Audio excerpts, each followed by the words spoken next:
watch and stream at WSMN.live. ABC News, I'm Daria Aldinger. A deadly school shooting at a high school in Winder, Georgia. 4 people were killed, 2 students and 2 teachers. 9 people were injured. State Bureau of Investigation Director Chris Hosey says a suspect is in custody. The shooter is in custody. His name is Colt, that's C-O-L-T, Gray. He is a 14-year-old student. Barrow County Sheriff Judd Smith. I don't know why it happened. I may not ever know. We may not ever know. President Biden, Vice President Harris, former President Trump, and his running mate J.D. Vance all offering their condolences. The White House has seized 2 Kremlin-run websites and charged 2 Russian state media employees with attempting to spread disinformation ahead of the November presidential election. A British study finds the world creates enough plastic pollution every year to fill Central Park with plastic waste as high as the Empire State Building. This is ABC News. A health scare for Queen's guitarist Brian May. Brian May is known for some iconic riffs, but his ability to play guitar was recently in doubt. The Queen axeman revealing on social media that he had a minor stroke about a week ago, which temporarily left him without control of his left arm. He says it was all a little scary, but the good news is that now he can play again, though that's about all he can do. He's not allowed to leave the house, drive, get on a plane, nothing that would raise his heart rate. May, who's 77, also had a heart attack about 4 years ago. Jason Nathanson, ABC News, Hollywood. Officials in the Democratic Republic of Congo say they expect to receive the first delivery of Mpox vaccine doses tomorrow in the midst of an outbreak. A new study about the time we spend in traffic finds most U.S. cities are back to their pre-pandemic levels of congestion. The average driver spending 42 hours or a whole work week struck in traffic every year. The worst is New York City with 101 hours lost. Daria Albinger, ABC News. My doctor told me my blood pressure is borderline. I figured I could worry about it or do something about it. So I took control with Garlic Healthy Blood Pressure Formula. It works safely and naturally to help maintain healthy blood pressure with a custom blend of garlic, vitamins, and minerals. And it's odor-free. I'm taking charge with Garlic Healthy Blood Pressure Formula. These statements have not been evaluated by the FDA. This product is not intended to diagnose, treat, cure, or prevent any disease. The term natural references only the garlic in the product. Use as directed. Every business faces challenges, but complicated, expensive, and uncertain shipping shouldn't be one of them. With USPS Ground Advantage from the United States Postal Service, you can avoid all the noise. No more unexpected surcharges, hidden fees, or complex rate structures. It's just easy, cost-effective, and dependable shipping. Tune your business's frequency to success and turn shipping to your advantage. Learn how at USPS.com/advantage. USPS Ground Advantage. Simple, affordable, reliable. The views and opinions of the following show do not reflect those of WSMN, its owners, and/or associates. Welcome to the Common Sense Conservatives, a political discussion group about current events and other government-related matters every Wednesday evening from 7 to 8 p.m. Right here on WSMN 1590 AM, WSMN 95.3 FM, and streaming live on WSMN.live. Making sense of the inverted reality we are subject to every day. The Common Sense Conservatives are here to help bring you back to reality. Now, your hosts, Chris Wyatt, Todd McKinley, and John Groven. Well, indeed, folks, it's time to bring you back to reality. It's Wednesday night. Time for that little jab, that dose of reality. Get your vax against the fake news and hysteria and hyperbole out there as this election season winds down to the inevitable conclusion on November 5th, when an election will be stolen or an election will be won. One of the two will happen. Welcome back to the program. We have a guest tonight. We'll have him on in just a few minutes. Eddie Smith going to talk about human trafficking, if I'm not mistaken. A horrific topic, which I've shared quite a bit on my other program, telling people about the terrible realities of that, what happens around the world. But before we get to that, very quickly, tonight, my co-host in East Tennessee, it's Todd McKinley. Looks like he's back home this evening. Todd, how are you? Oh, not bad. Can you hear me just fine? I can hear you. I can hear you fine. All right. Can I hear you now? I can hear you. All right. Yeah, we opened our Republican headquarters here in Sullivan County, the Sullivan County, Tennessee GOP. First day open. I worked the first shift. And, of course, all those people that complain about, Republicans got to do this. We got to open this. We got to have all this, have a presence. how many people of those that complain don't show up to help volunteer to do anything? It's like, we need to be active. We need to be out there. Not only do we need to vote, but we need to show that we're ready to rock and roll whenever it comes to November. Show a force, if you will, like the Democrats are going to do, and let them know that we mean business. Stop the steal, whatever you want to call it. Show up, be involved, and across this country, we need people that are going to do the right thing. Well, it's interesting you say that. There is a lot of apathy, unfortunately, and that's part of the reason why this country is in such a mess. Is people have allowed it to get in a mess by not being engaged civically. We can make that argument. We'll probably save that for the second hour. Right. And then we see a lot of things now being revealed.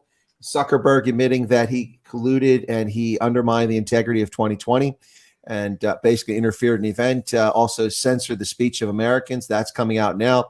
And also, we're seeing lots of video clips popping up of people stuffing, ballot boxes back in 2020. But we'll talk about that a little bit later.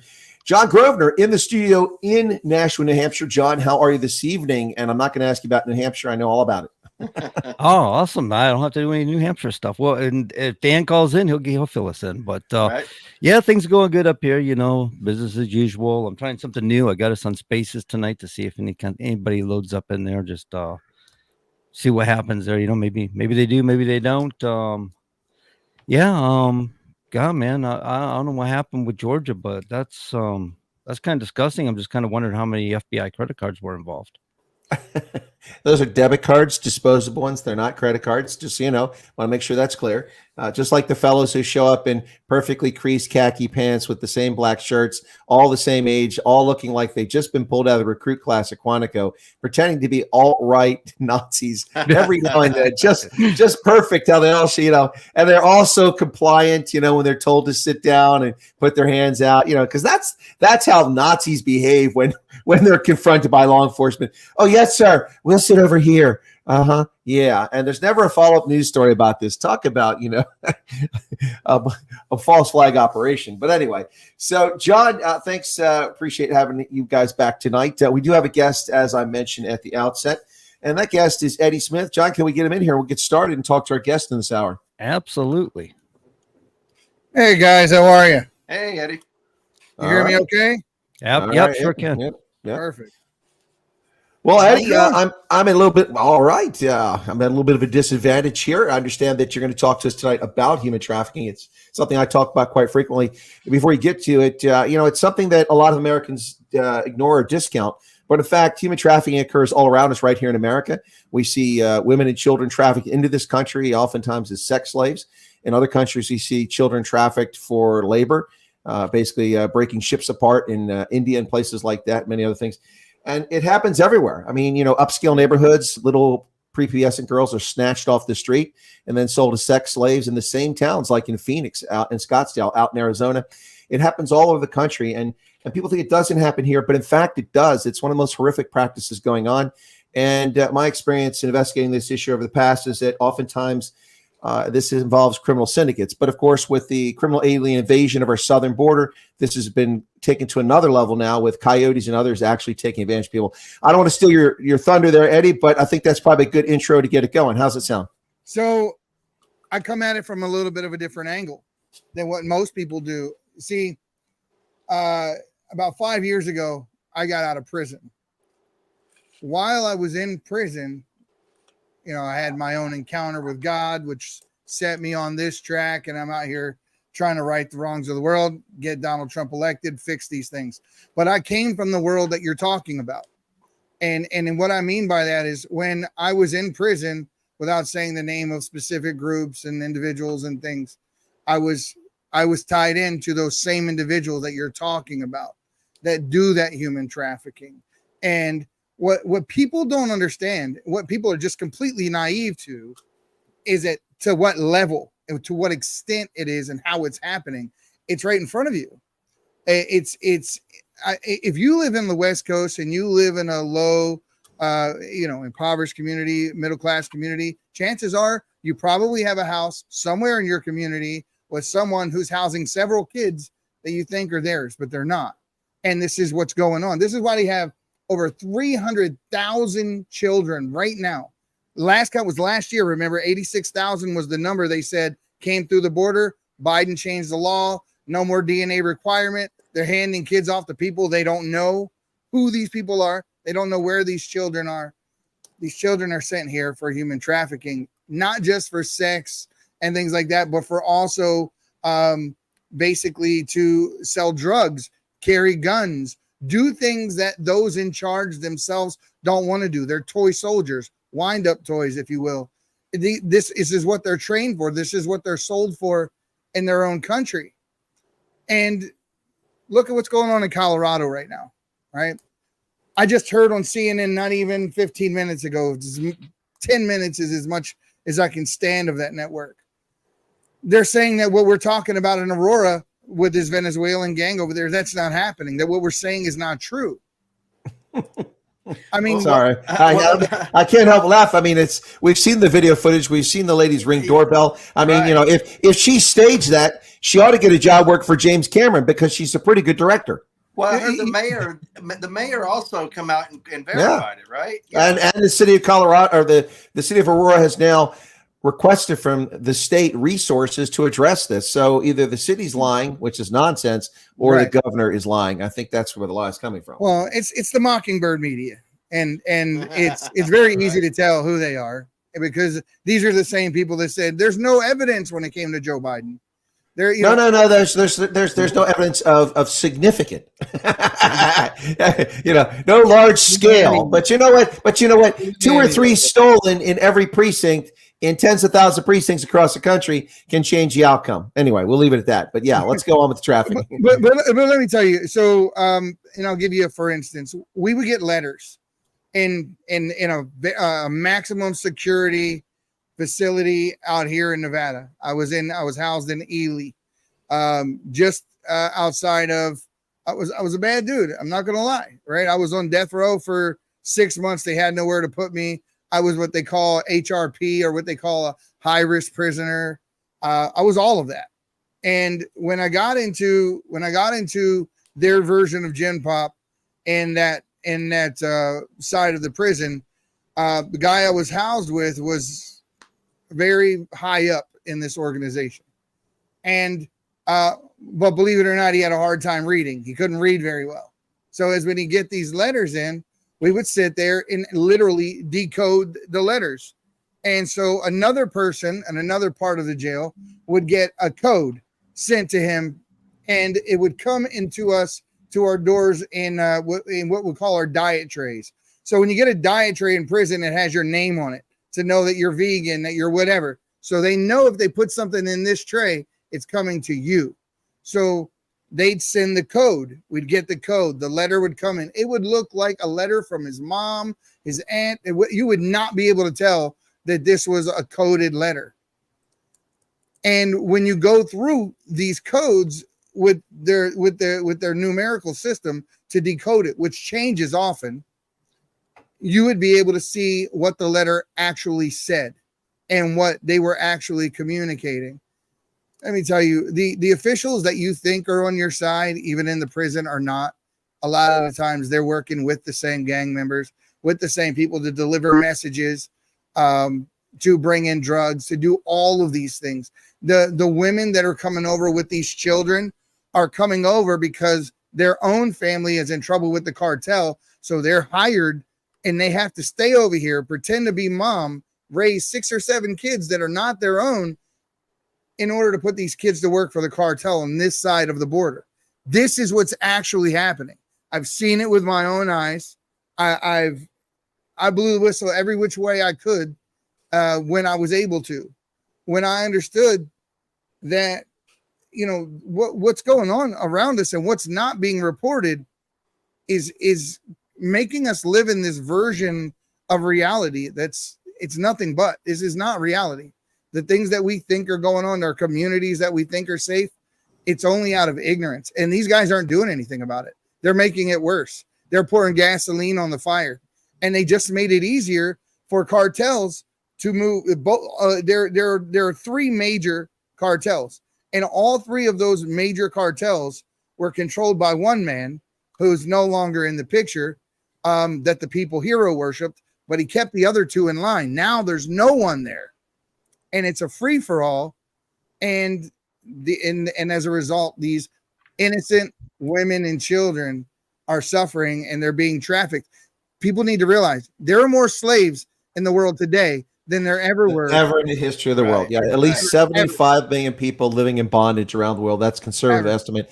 It is shockingly high. To pay for these people, Chris, I don't know how many people know this, but 40% of all the money ever printed in history, 40% of it has been printed in the last 12 months. Well, yeah, that's on top of that amount of currency in circulation being quadrupled during the quantitative easing era. The dollar is worth nothing. Our dollar has been completely obliterated. If it was not for the fact that only one other reserve currency exists, the euro, because the yen is no longer reserve currency, the British pound, the Swiss franc, the German Deutschmark doesn't exist. Those things are no longer reserve currencies. That was the case 30 years ago before the Maastricht Agreement, which brought in the euro. The dollar is the only reserve currency. And if it wasn't for that fact, our currency would have collapsed now because the debt we're buried under and the constant devaluation of the dollar. No one has ever seen a newspaper headline, a Wall Street Journal, or on the Clinton News Network, the Comedy News Network, or MSNBC, any of these talking about the devaluation of the dollar. But our dollar gets devalued every single day. This year's budget for 2025, the criminal regime of Biden has produced a $2 trillion deficit alone, which is larger than the entire federal budget was in the year 2020. 24 years ago, our budget was $1.8 trillion for the entire federal government. Now the deficit alone is $2 trillion. Yeah, no, you talk about this, Eddie, about this being big business, essentially, and it is that. But I think something we need to talk about here is this isn't new. This has been going on for decades. It's just the scale is really off the charts since the Biden regime has taken over because they facilitated the criminal alien invasion of this country. And so many people pouring across the border, as you alluded to, or actually stated earlier, the Biden regime has admitted publicly, this is what they admitted publicly, to not knowing where 318,000 minor children. That was the number. Yeah, 318. That's what they admit to.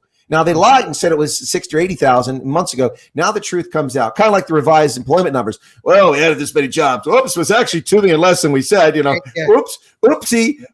We weren't going to tell you that till Kamala won. But anyway, no, Eddie, it's pretty frightening. And I've never been in touch knowingly with someone who's been that close to people involved in this. But I'm very familiar with this course. I've lived all over Africa. I've seen this in Africa. In the Middle East, I've seen this. People show up. They don't just volunteer to be domestic workers in places. I actually live in a country where slavery is legal. The last country in the world to technically outlaw slavery was Mauritania. I used to live there. And while it's outlawed, it still exists. I mean, black folks don't just decide to work for Arab overlords who pay them nothing just because they think it's a cool place to hang out. Right. This is pretty frightening stuff. And keep in mind that same continent was the number one slave owning continent there was. Saudi Arabia had more slaves during the slave trade than any other country. Well, the Middle East certainly. Well, that's the thing. It's often, if we're going to talk the slave trade, it's something that people don't talk about. The European slave trade, the transatlantic slave trade lasted for a few centuries. It was horrific. It was horrible. But of course, 97% of the people who were enslaved didn't come to the shores of America. They went to the Caribbean basin and Latin America.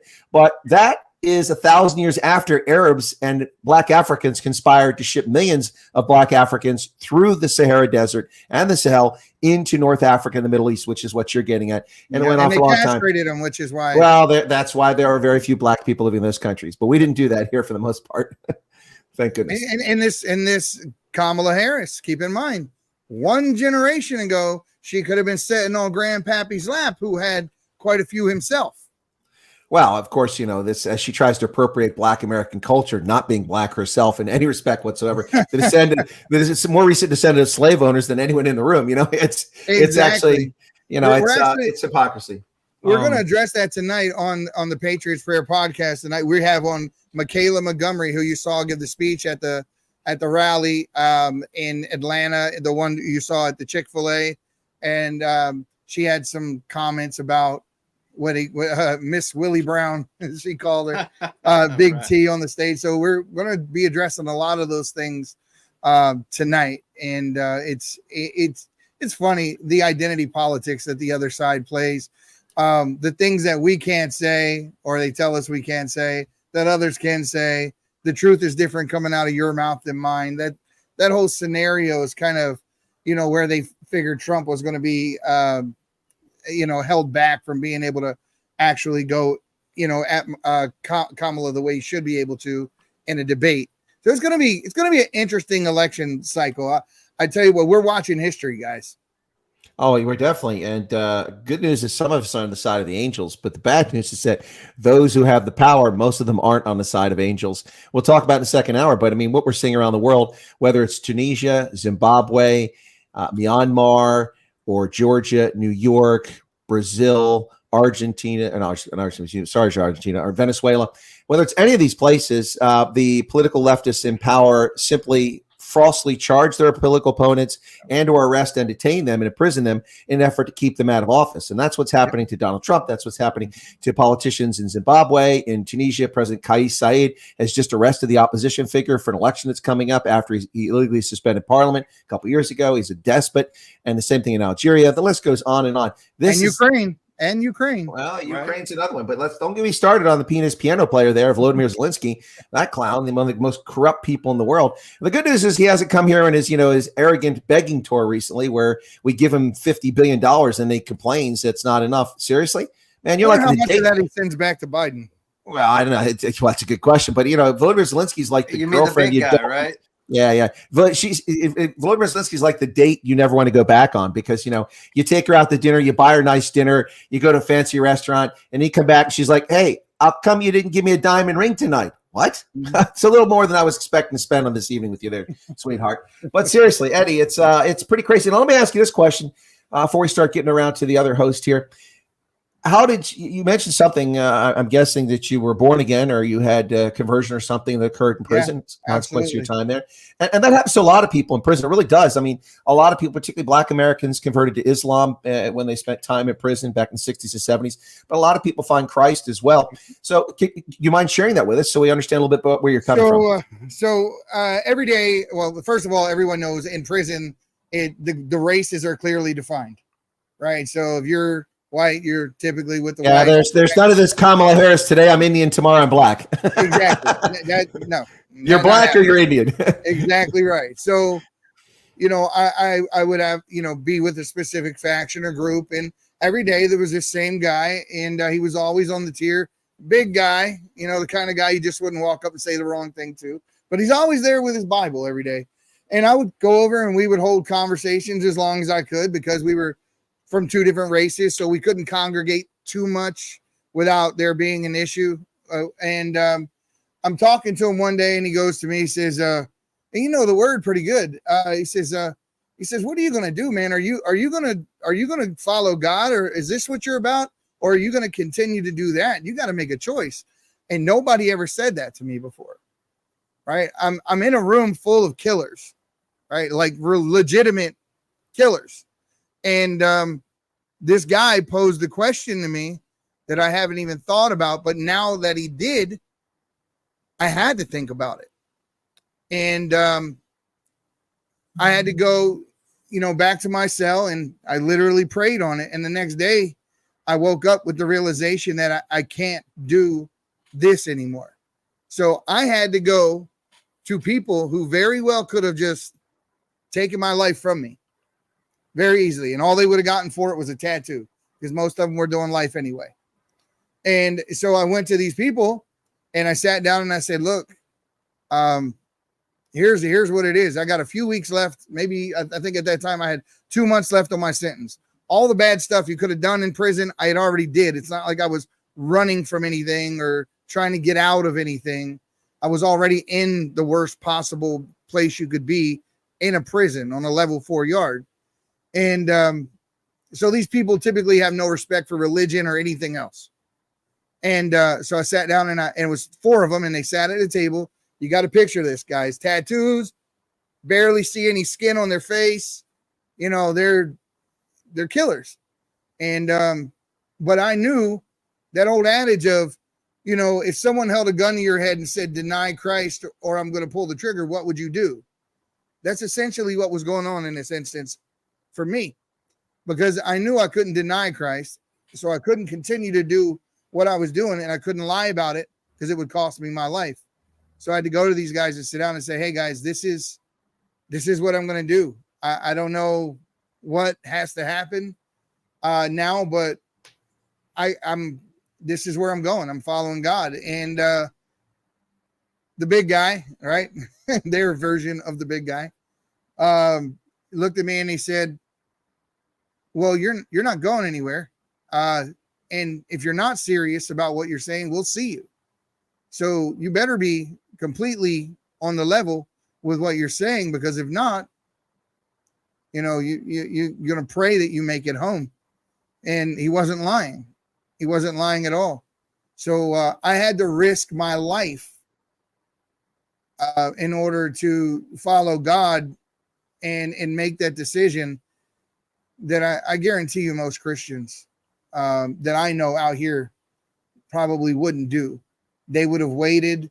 They would have put off. They would have did whatever to survive in that situation. But I just couldn't. The burden was too heavy. And I felt like God was saying, no, you need to follow me now. There's no more lying about it. There's no more putting it off. There's no more procrastinating. I got plans for you. And it started with me taking a stand for my faith in the worst possible unit in NSP, with the worst possible people in any cell block in NSP. And I walked out of their hole. And everything God promised me, every single thing. I just got done spending time with Donald Trump a week and a half ago. Every single thing God promised me came true. He told me to go to the Hope for Prisoners program when I got out. John Ponder, who was pardoned by Trump on the stage in the last few months of his when he was in office, baptized me 4 weeks ago in Utah. I'm seeing people come to Christ like you wouldn't believe. This idea for this podcast started 4 years ago, where I felt like I had to say something, and the reception has just been amazing. And then now sponsors are calling. We're getting RSVPs. Fly here, fly there. People, look, guys, all these things here that you see, all this whole set, everything behind me, all things that friends, family, people have given. I don't deserve any of it. I didn't do any of this. It's not because Eddie wanted it. It's just God, fellas, and I'm not. This is real. I mean, if I showed you the pages out the back of my journal in that Bible, when I got out 1 week later, I went to a virtual job fair at Hope for Prisoners, a virtual job fair. They said, you got to choose 50 jobs that we're going to have you apply to. I'm telling you, I wrote it in the Bible. God only wanted me to go to the one, and they weren't even hiring for the position that I was applying for. And the guys asked me, well, how much money does that job pay? And I said, about $110,000 or so a year is what I'm asking. They laughed at me. 5 minutes later, I was hired. When I got off of that bus, I had no money. My family and I were on the outs. I was divorced. I wasn't talking with my children. I didn't know whether to walk right, left, or just sit straight down where I was. I had nowhere to go. And God said, this is what you're going to do. You're going to go to this program. You're going to talk to these people. You're going to apply for this job. The path was just put before me. I just had to walk it. And it's from a very dark place, it sounds like we're talking about a story of redemption here. Yeah. And that is an interesting one in and of itself. Folks are listening to the Common Sense Conservatives on WSMN 1590 on your AM dial and 95.3 on the FM dial. And as Todd likes to say, you can find us on the interwebs on the Facebook, I believe, still on there, and now Putu broadcasting on @Real Chris Wyatt. You can catch us there. And tonight, our guest is Eddie Smith, talking about his experience in prison and since then, also talking specifically about human trafficking, the horrors of human trafficking. I want to get John to jump in here. John, any thoughts or questions you got waiting there for Eddie? Well, no, that's a nice story, man. I like hearing these stories, and the thing about it is when you're down like that, you're malleable. You know what I mean? You can be molded from God, and it's really awesome to hear that. That's exactly right. And grow with it. You know, it's really awesome. You know, you were exposed to a lot of crime. I didn't even know Nevada had a prison system like this. You know, I didn't even know. He's got one. DC's got one. That's where all the J6ers are being held. I can understand DC having one. Holy crap! Half the politicians belong in it. Well, it's called Capitol Hill, by the way. Yeah, we just call it Capitol Hill. Well, yeah, but that's without convictions. That's the problem. Right, yeah. But yeah, you've had a lot of exposure to crime and stuff like that. I mean, what do you say to people about crime today? I mean, it's just like you described it earlier. You said it's everywhere. So what the average person, I mean, these people are raising children. You got 12-year-olds walking the streets, going to school every day. The way I see it, my perspective is there's criminals going by these kids every day and people don't realize it. They don't think about it. And I've seen them right here in Nashville. I've seen people doing stuff that they're not supposed to be doing. You're in a bad spot there too. Yeah. Yeah. So, and this is New Hampshire is known to be a relatively a clean place. It's not the worst place in the world to be, but we do have our fair share too, especially in the last 12 years or so. Cops used to handle drug crimes so well here in New Hampshire, and they've kind of lost control of that. Whoa. Do you hear that? No, you're good. No. Okay, I just got like a buzzing in my. And it's only coming through there. It's the Chinese and the Biden regime tapping into your line. Don't worry about it. It's just a slight pain. It'll go away in a few moments. You'll forget all about it. Say hello. Say hello to your federal observers. I say hello to my FBI agents at least once a week. That's right. So the black helicopters land out there in the intersection behind you, John. When that happens, then it's time to run. But okay, you're good for now. Just hang in there. Came back. I'll just tolerate it. Yeah. So I mean, what do you say to the average person out here that they got to think about their children? How do they protect their children?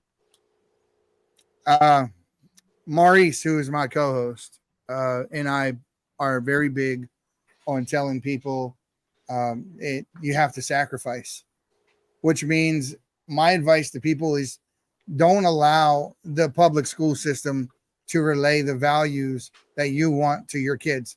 Keep your kids home, homeschool. Do whatever you got to do. Make whatever sacrifice you got to make.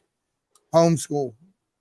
Because the moment that kid walks out your front door and he's being taught by a teacher, what she's doing is her version of social justice in the classroom. Indoctrination. Keep in mind, the transgender population in this country used to grow at 1 to 2% every year. Very small growth. In the last 2 years, it's grown 5+% every year. Why? Social engineering. It starts at that level. Keep your kids home.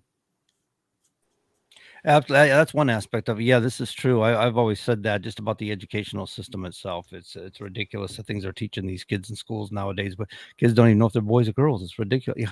How do you do that to a mind of a child? You're supposed to be there to protect the children. And if you're like-minded like myself, you tend to figure children are most innocent. And we as adults have an obligation to protect our children. They're not ours. They're God's. They're God's children. They're ours to care for. It's a spiritual battle. And until the Christians in this nation start acting like Christians, it's never going to be addressed. And what I mean by that is the UMC, or the United Methodist Church, along with subversions of the Lutheran Church. I put it out there for any Christian that wanted to go with me into their sanctuary and shun them for their doctrine, their sparkle creed, saying Jesus has two dads and wore a wonderful tunic, and allowing lesbian and gay people to be put on the pulpit and ordained and these sorts of things. I'm not faulting you for being gay. I'm a Christian. I hold my beliefs. I'm not going to hate you. But the thing is that you cannot be a member of a church, and you damn sure should not be preaching behind the pulpit of one. So any church that is going to do that is denying doctrine, and it's up to us as Christians. We're obligated, right? That's a big word, but people need to understand it. We are obligated to stand in the gap for these kids that are being indoctrinated, even at the church level. Marxism doesn't just start and stop at the school. It's in the church. It's everywhere. And we need to stand up and fight against it. But it's happened before. It's happening. It's happening elsewhere. I mean, I was a member of the United Methodist Church, it's just gone through one of the largest schisms since the Protestant Reformation over this issue. And the wokies in charge of the church voted to allow things that were outside the doctrine of the United Methodist Church. And as a consequence, the church is now split. And traditional Methodists are fleeing from the United Methodist Church. They want nothing to do with it because it's activist, kind of like they did with the Anglican Church in the UK. And in fact, most of the people holding these traditional values of the United Methodist Church are actually in Africa. That's going to be a big percentage of what's left of people with traditional values who believe in that faith who are Methodist. The others are going to have Yeah. the Liberian president won't even allow the laws in Africa to be changed to make homosexuality legal. Like she said, no, get away from me. I'm not even having this conversation with you. When the reporter asked about it, she said, we like our traditions. We want to keep our society the way it is. And you never would think that for traditionalism, you would have to go to a place where it's more tribalistic to see people actually living out true Christian values. But you're exactly right. No, that's actually where the greatest growth in the Christian faith is in Africa right now. It's the fastest growing religion in the world, Christianity, which people don't realize. But yeah, the traditional base is in Africa. It's where it's at, and that's interesting. It's not just there. Yoweri Museveni in Uganda also made a stand against this. It famously got into a spat with Barack Obama over this a few years back when I was in Uganda. But anyway, we get a little bit away from where we were headed there. Let's get back to the human trafficking. Hey, Todd, what are your thoughts on this? Have you any concerns or questions about it? I mean, I know that you and I share the same concern about the border, but it's a much bigger issue than that, as we've heard here from Eddie. Right. Yeah, absolutely. And you know, like I said, on our last week's show, I just came from a briefing with a person who was part of the National Security Council with the American Legion, talking about human trafficking, who lives on the border. And he talked about, you know, it's not just kids from Central and South America or Mexico, a place like that. These are kids being kidnapped from around the world and trafficked here, you know, things of that nature. And now in your dealings, have you heard about different places of where kids are maybe being kidnapped from and adults as well and brought here? Not to that extent where you're talking about like people from China and those types of places. No, I mainly dealt with people in South America, Latin America, and that sort of thing. Well, they have dealings across the board. You know, China is very much involved now with the cartels, and a lot of people are ignoring the fact that they have just made some new allegiance between the two of them.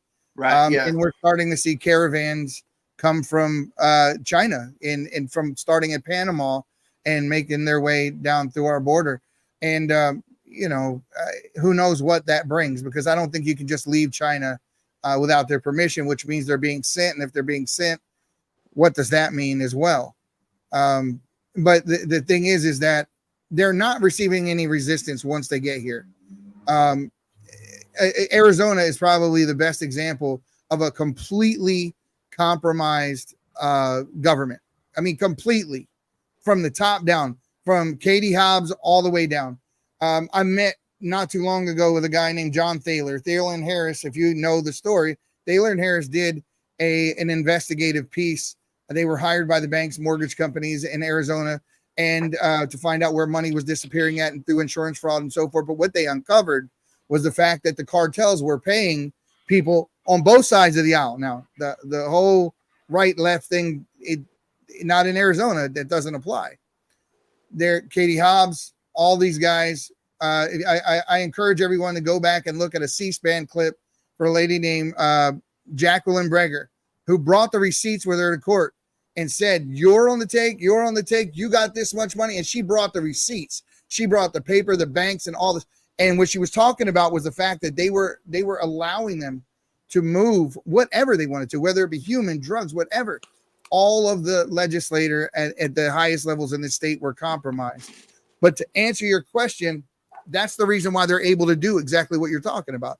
Bring people in and set them up in houses and in neighborhoods and not be investigated, not be questioned, not have anyone look into people at all whatsoever.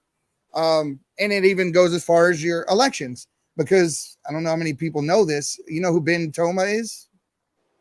I'm not familiar, not necessarily off the top of my head. Ben Toma is an elected official down in Arizona. He owns a company called Precision Arrow, which owns a company called Runbeck Election Services. So not only are the ballots printed by an elected official in Arizona, but he owns the company that counts them as well. So it's really it's so much worse than we know. So much worse. Nate Kane, who's another host of ours on PPN, who was the Uranium One whistleblower, he testified against Hillary Clinton. Remember, they sold 20% of the uranium to the Obama. The Obama administration sold it to Russia at the end. He went into these areas as a a guy who did cybersecurity work for them, and proved that China is able to see their election systems in real time. You know what they did? They shut the operation down, cut him off, didn't pay him, told him to shut up. Yeah, basically, make an offer you can't refuse, right? Covering up the human trafficking, covering up the election fraud. It's all one big thing, guys. It's not like this is one area, this is another area. They are all connected. They're all connected. Right. Well, guys, sorry, Todd, I got to break in a second. We got breaking news here. Breaking news at this hour. Not joking. It's serious. The election is now over. Liz Cheney has endorsed Kamala Harris. She'll vote for Kamala. I know that's going to change everybody's vote. So I think Donald Trump should just, call it a day and hang up his cleats, because Liz Cheney, the consummate professional Republican from Wyoming, where no one lets her enter the state again, has announced that she will vote for Kamala Harris. Yeah. Rhinos reign, rhinos rule. Sorry, that's actually real breaking news. I felt I should share that with Eddie real quick. Perfect example of a rhino. I see that he's so broken up about it, and clearly he's going to change his vote now. So will you be voting now for Jill Stein? Yeah. So now you gave a little bit of background about how you started your podcast, and what are some of the things that you guys talk about on your show? Was it human trafficking or just a whole? Everything is up there. It doesn't matter what it is. Race relations. We got our first big break into media when we sent Holden Armenta. You may remember this kid right here with the headdress on. He went to a Chiefs game. Right. Yeah. He had the face painted half black, half red. Remember that? Yeah. Uh-huh. Well, we paid for that kid to go to the Super Bowl as long as mom and dad put him back in the headdress and painted his face. So we sent him to the Chiefs game in NAGA, which is the Native American Guardians Association. Me and Maurice, I'm Native American. My mom's German and Irish. I get the blonde hair. My dad is 100% Native American. We took it upon ourselves to start really investigating a lot of why these names are changing of the high schools and the football teams and they all come back, believe it or not, guys, to the what we used to call Confucius Centers. Remember those? Right. Well, they changed the name of the Confucius Centers. If you take a look at the one called the Helen Foster Foundation in Utah, and you take a look at the website and use the Wayback Machine and go back and look at that website before and after, the only thing that changed essentially is the name of the site. The Confucius Center still operates just the same way it does. It's just now called the Helen Foster Foundation. They are giving money to SUU, and those people they gave that money to are on the school board. They were told to change the name. If you look at Tim Walz, when he stood up and changed the flag from behind him to the 5-point American symbolism to the Islamic one, where he put the 8-point star up behind him with the crescent moon and the whole thing, just, Middle Eastern flag, essentially. That's what they're using in Minnesota. All of these changes are all coinciding with the national identity that they're trying to change in the United States. And these guys are in the center of it. And it's all, you remember the speech Biden gave, right? He said, right, don't worry, about 5 years, white Americans are going to be the minority in the United States. Just accept it. There's going to be he told you exactly what he was going to do. They always telegraph their punches. They tell you exactly what they're going to do. Right. They celebrate it. They celebrate it. They tell you what they're going to do. They telegraph their punches. And I think they do it. In an effort to gaslight us, yes. But what they want more than anything is they want us to take to the streets and behave the way that they do, right, so that they can say, see, we told you so. Look at what these guys are. But here's the problem, guys. And I say this all the time. Patience does have an expiration date. Right. It does in America. Right. I tell the thing that we said to these guys right now, we were just at this Trump, this little private when it was like 120 people. And I said it to people there. I said it to Fox News there. I said, either vote now, because we can't have voter apathy. It's out. You vote for America.org. Go check and make sure you're registered to vote. And if you're not, tell someone to get everybody you know registered. Rent a damn bus. Do whatever you got to do, but get people to the booths. But we told them either you're going to vote now or you're going to fight later, because you're not voting your way out of communism. It's not happening. Yeah, you can't appease these people at all, and that's what people have been trying to do for so long. You know, the left has done so many things that are so crazy, so radical, or they, like you said, they telegraph it, and it's like conspiracy theory if you latch onto it, and then once it comes to pass, you're like, wait a minute, they told us about that. We should have probably listened. So remember the Tucker Carlson interview with Alex Jones, right? And he went over all those predictions, and he was a lunatic until they went over each one, and he was right. Right, absolutely. You know, and you know, the thing is to take them at their word. Whenever they say this is what we're going to do, this is what we're about, believe them, right? Yeah. When Obama made that movie Leave the World Behind, I watched it very closely because I'm like, okay, what is he planning? Right? Because remember when White Noise came out, East Palestine happened. I mean, it's pretty wild. It's amazingly wild. And then he puts this movie out about Leave the World Behind, where cruise ships wrecked through piers and everything. And what happened 3 or 4 times right after the movie came out? It happened. The deer disease happened. All the stuff they mentioned happened. So what do you say to people that are sitting there thinking like, oh, well, that's just crazy talk. You know, that's never going to happen. How do you kind of open their eyes? And what are some of the things that maybe you say that leads people to the reality of what's going on? You know what? I wish Eddie could say something to wake people up. Unfortunately, that's God inspired. You have to be ready to receive the information because there are a lot of smart, dumb people. Yes. And you can tell them the truth until you're blue in the face, but they have these agendas and these things that just comes from a place of hatred. And until you can fix that, you're not going to get them to receive the rest of the information. You're just not.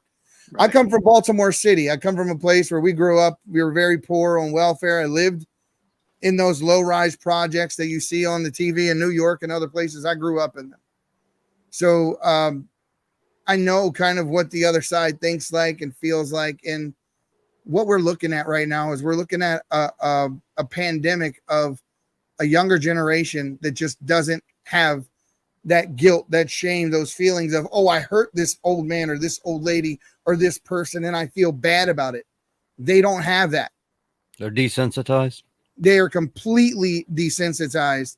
There are young people where in Baltimore, where I'm from, that will shoot you and just go on about their day, eating a bag of Skittles, drinking an iced tea, and not give 2 dams about what just happened. This is going on for a long time now. It's been happening for a long time. It's getting more and more common to find people like this. And we need to treat this at a spiritual level. And if we keep ignoring it, and think that we can treat the symptoms by just punishing the behavior, it's not enough. I have a friend of mine in Baltimore. You've probably seen the news story, who was killed by somebody who was squeegeeing his window. His name was Timmy Reynolds. He was one of our great friends, guy who made it out of the neighborhood, became an engineer. He comes through Baltimore City one night. These kids come up to clean his windows. He says no. So the kid got mad and broke his wiper off of his new car. He gets out of the car and they shoot him 5 times in the back of the head, a 14-year-old. They acted like the guy who got shot was the perpetrator and the 14-year-old was the victim. We've lost all sense of moral decency in this country. And we did it in an effort to chase a specific political end. So these guys that are in office, these Kamalas and the entire Democratic Party, and some of the Republican Party, have completely 100% do not care about us at all as a people. Like it's zero. I mean, please hear me. Zero. Mm-hmm. They don't care if you live, if you die, if you eat, if you starve. They don't care. It's all about self-aggrandizement, self-enrichment, and power. Personal political game. That's what it's all about. You know, you talk about Ballmer, but the thing is that Ballmer's been dead for decades. In the 1950s and 60s, as white Baltimoreans could rise up in the economic ladder from working class jobs, could afford houses in Baltimore County or in I love how you say Ballmer, by the way. I like that. That's because I'm from Maryland, hon. But as they could afford to move out of the row houses in Balmer, West Balmer, and down on Fells Point, place like that, they moved out to the county. They moved to get yards, better schools, and safe. Mm-hmm. It was white flight, and they were accused of being racist because they didn't want to live near next black people. But as a lot of government jobs became available to black residents of Baltimore, like Social Security Administration or working in the defense contractors and government positions in the Beltway, as that happened in the 80s and 90s, we saw an exodus of black Baltimoreans moving out to the same neighborhoods, and now they live out in those neighborhoods in all over in Baltimore County and around there. And so the city itself has been dying a death. Baltimore had nearly 1 million residents in 1950. Today it has about 500,000, maybe. And that's really just a statement on how that city has died from the inside out. And what you're talking about, sadly, is a common occurrence. You know, sometimes Hollywood gets reality correct. The Wire was a pretty darn good show. I know Omar. I actually know the guy that the movie was based on. There you go. I mean, that movie was jarring. That movie, but the series was jarring in that it was so vivid and so much like life on the streets in Baltimore. What do you think about that? So let me. I can't believe you just brought this up. But here, I'll give you a story. So when I was a very young kid, probably 9, 10, 11 years old in that realm, you remember in that show in The Wire how people used to own the corner stores, but they really weren't for selling, milk and bread and things like that. They were just fronts for drug money and that.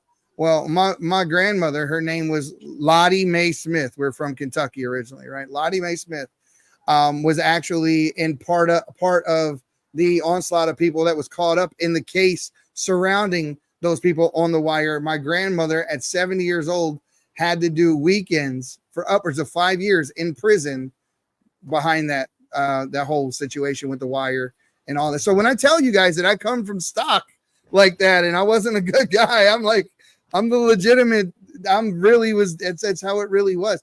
I have a couple of kids now and I tell them and they just can't see it. They don't. They didn't. That's actually good. Your kids can't see it. It's good they can't see it. Yeah. But yes, I mean, I saw a Baltimore that was okay. It was all right to grow up in. It was still bad, but it had its good parts, right? We had our times growing up in our teenage years where we thought we were the Goonies, and all that had a side of innocence to it, but it was always permeated with, 7 out of 10 houses with parents who were addicted to heroin or some sort of drug. Kids couldn't keep gaming systems in their homes because aunt, uncle, mom, or dad would sell them for drugs. You would see the people pushing their baby strollers through our neighborhoods coming to buy drugs every time that check came out. And they were using the money they should be using to feed their children to buy heroin.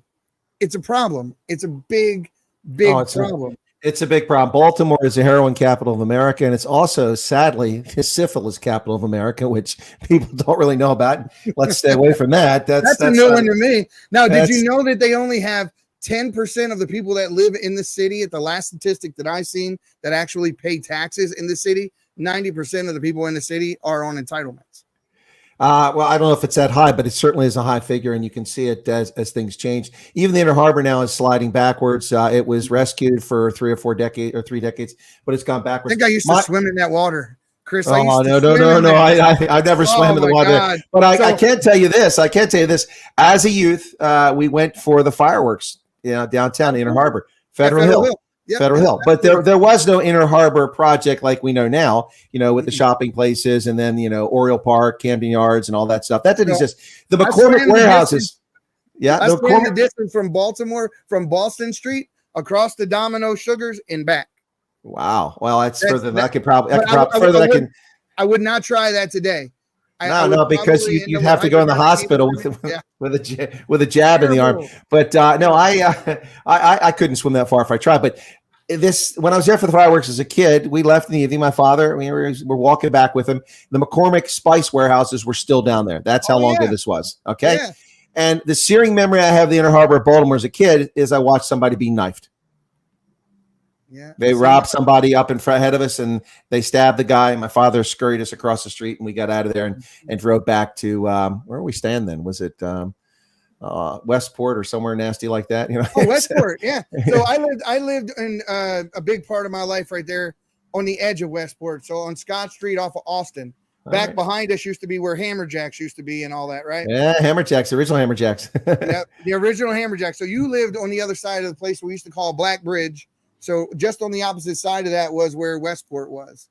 Yeah, well, I was just one of the many places I lived in Balmer. But folks, it's Old Home Week here tonight on the Common Sense Conservatives, talking about Balmer and the mystical land of Merlin. But Eddie Smith has been our guest this evening. We're coming up in the end of the hour, and I don't want to miss a chance to give Eddie a chance to talk about anything he wants to share here with us. He's told us an amazing story of redemption, of salvation, and turning his life around. And it sounds like his kids are back in his life at this stage. That's good to hear after all that they went through. But Eddie, we've got about 4 minutes left here. Let me give you a chance here if there's any thoughts you'd like to share with us, and we can still be interrogative here. But I didn't want to miss the hour and not give you a chance because your story is very interesting. So go ahead. We were talking about human trafficking too. If you want to talk about that, go ahead. Well, here's the biggest thing, guys. Honest to God, here's the biggest thing. There's a revolution, guys. The media is pulling the wool over your eyes. They're playing down the severity of what's happening in our country. The biggest thing that you can do, if I can entice everyone watching, guys, please register to vote. Please go vote. I'm begging you, because if you don't, then you're culpable in what happens next. Because these guys, they're gonna try. I don't know how.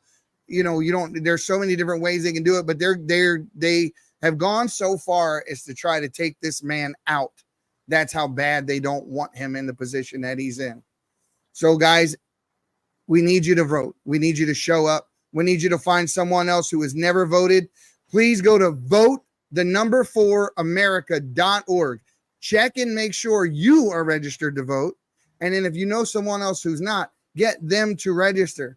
Guys, that is the biggest message I can give. That is probably should be the number one priority of all of us right now, because it's either vote now or fight later. I promise you that's your choices. I swear to you, I know this for a fact. If you let the greatest country that has ever existed in the history of mankind, if you get so complacent to think that things are just, this is just the way it's always been, it's never been this way, guys. It's never been this way. John, Chris, Todd, am I lying? Has life ever been this way, the way it is right now? This is not the United States of America we grew up in. No, it's not. It's not the country that we fought for. 36 and a half years in uniform, 34 active duty, 23 overseas, sacrificing so much for this garbage that I can be censored back here because someone doesn't like what I have to say, even though there's nothing criminal in my speech. It's absolutely nonsense. And the federal government under the Biden regime colluded with tech companies to censor what you and I say. We know it. We have the evidence thanks to Elon Musk releasing it from Twitter. And we know it happened here at Facebook. We know it happened at YouTube and everywhere else, even Instagram, places like that. It happens all the time. And this is why we have a constitution, because the founders knew that government is the gravest threat to democracy. Todd, we can hear you typing there. It's very distracting. But the thing is he's right. And the Supreme Court obviously agreed with what you said. The Fifth District Court actually ruled that they violated the First Amendment Americans. But here's the problem. Even though that the administration got in trouble for it, tech companies didn't. Because Section 230 allows YouTube, Google, Facebook, and all the rest of them, TikTok and the like, to basically silence those who they want for any reason they want. Well, to be fair, we have to be clear. They're private organizations. They can censor you. That's no First Amendment guarantee. As long as they're not public. They can't do that, and they are protected by Section 230. That was intentionally done. But what they've done is they've gone beyond it and they've violated Section 230 by becoming editors. They've become editors. But if they weren't, we're not message boards anymore. We're not. Right. That's right. This isn't BBS of 1987. On Comcast or a dial-up modem at 1,200 baud per minute. That's I remember those days. But yeah, we're about to run out of time, Eddie. Where can they find the Patriots Pray? Where's that at? So at the Patriots Pray on X, on Rumble, you can find us at rumble.com/the Patriots Prayer. And always you can find us at thepatriotsprayer.com, guys. And we are going to be doing an event in Maryland coming up. And I believe in the next 2 months, we're getting the specifics worked out. I'll let you guys know, and you're invited. All right, thanks a lot, Eddie Smith. Folks, stick you, with guys. us in the next hour. We're going to be talking more about Liz Cheney's ringing endorsement for Kamala Harris. I'm so excited. Hey, I'm a white boy for Kamala. Wait a second, that's not me. We'll see you in the next hour. Thank you, guys.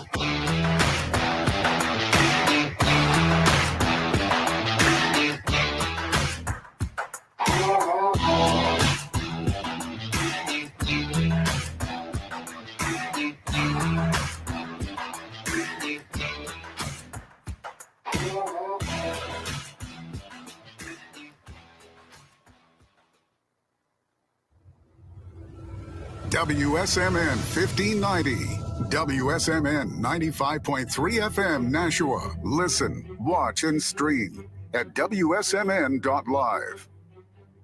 ABC News, I'm Daria Albinger. At first, Layla Farrell thought it might have been a I drill. was in the classroom called Food Nutrition and Wellness, and we were just going through like a normal day. My teacher was actually doing like a PowerPoint on his screen, and suddenly the screen said hard lockdown in big red words, and the light started flashing, a light that I had never seen before within a drill. She attends Appalachia High in Winder, Georgia. It was the site of a deadly school shooting today. 14-year-old student Colt Gray is accused of killing 4 people. 9 people were injured. The Justice Department has seized Kremlin-run websites and charged 2 Russian state media employees of attempting to spread information ahead of the November election. A surgeon in Miramar Beach, Florida, is accused of taking out the wrong organ, the patient dying on the operating table. His wife says a doctor removed her late husband's liver instead of his spleen. The hospital is investigating. This is ABC News. Federal and local law enforcement are teaming up to fight human trafficking in South Los Angeles. Investigators will be enhancing efforts around a more than 3-mile stretch known as the Figueroa Corridor. U.S. Attorney Martina Estrada says the area has become a hotspot for human trafficking, including child prostitution. We see underage girls walking around in next to nothing, regardless of the weather. Estrada says many of the children trafficked were recruited from foster homes. More than 80 kids have been rescued from trafficking in the area so far this year, the youngest being 11 years old. Blake Trolley, ABC News, Los Angeles. An American Airlines flight from Milwaukee to Dallas was diverted due to an unruly passenger in first class. Turns out the passenger was vaping during the flight. That's a violation of federal law, and argued when the flight attendant warned him to stop. The flight diverted to Tulsa Tuesday with over 100 passengers on board, and police escorted that passenger off the plane. Daria Albinger, ABC News. Every business faces challenges, but complicated, expensive, and uncertain shipping shouldn't be one of them. With USPS Ground Advantage from the United States Postal Service, you can avoid all the noise. No more unexpected surcharges, hidden fees, or complex rate structures. It's just easy, cost-effective, and dependable shipping. Tune your business's frequency to success and turn shipping to your advantage. Learn how at USPS.com/advantage. USPS Ground Advantage. Simple, affordable, reliable. You might wonder, John Legend, how do you keep your voice sounding so legendary? Honey. And how do I keep my protection against COVID-19 up to date? With a COVID shot this season, designed for recent variants. You can get your COVID-19 shot when getting your flu shot if you're due for both, as recommended by the CDC. The fresher, the better. Ask your healthcare provider about getting this season's COVID-19 shot when getting your flu shot. Sponsored by Pfizer. Continuing the legacy started in 1904, Roger Pellerin of Gate City Monument Incorporated continues to provide the same high-quality monument, custom headstone, and stoneworking craftsmanship today that they built their reputation on over 100 years ago, servicing Nashua, New Hampshire, as well as nearby areas in Massachusetts, such as Lowell, Billerica, Chelmsford, and beyond. From creating custom monuments to memorialize, to landscaping and granite work or restorative services, each job is done to your satisfaction and is backed by decades of experience and integrity. If you're thinking about stonework, think Roger Pellerin of Gate City Monument. Visit online at gatecitymonument.com. Stop by and meet Roger at 321 West Hollis Street in Nashua, or call 603-883-7141. That's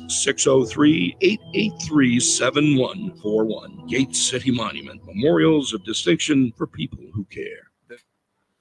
And we're back, folks. Welcome back for the second hour of the Common Sense Conservatives. Boy, so much to talk about. So many things to unpack tonight.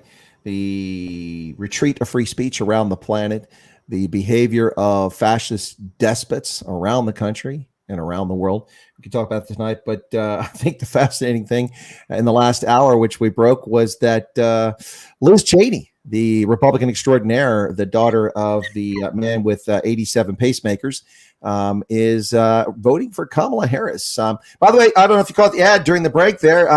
You can go out and get your 87th jab. So I'm just fresh from the pharmacy there, courtesy of Pfizer, getting that 87th jab there. So I think I probably won't get sick until tomorrow now. That's going to protect me. And as you can see from my cap there, Todd, I identify as vaccinated. I don't know if you noticed that.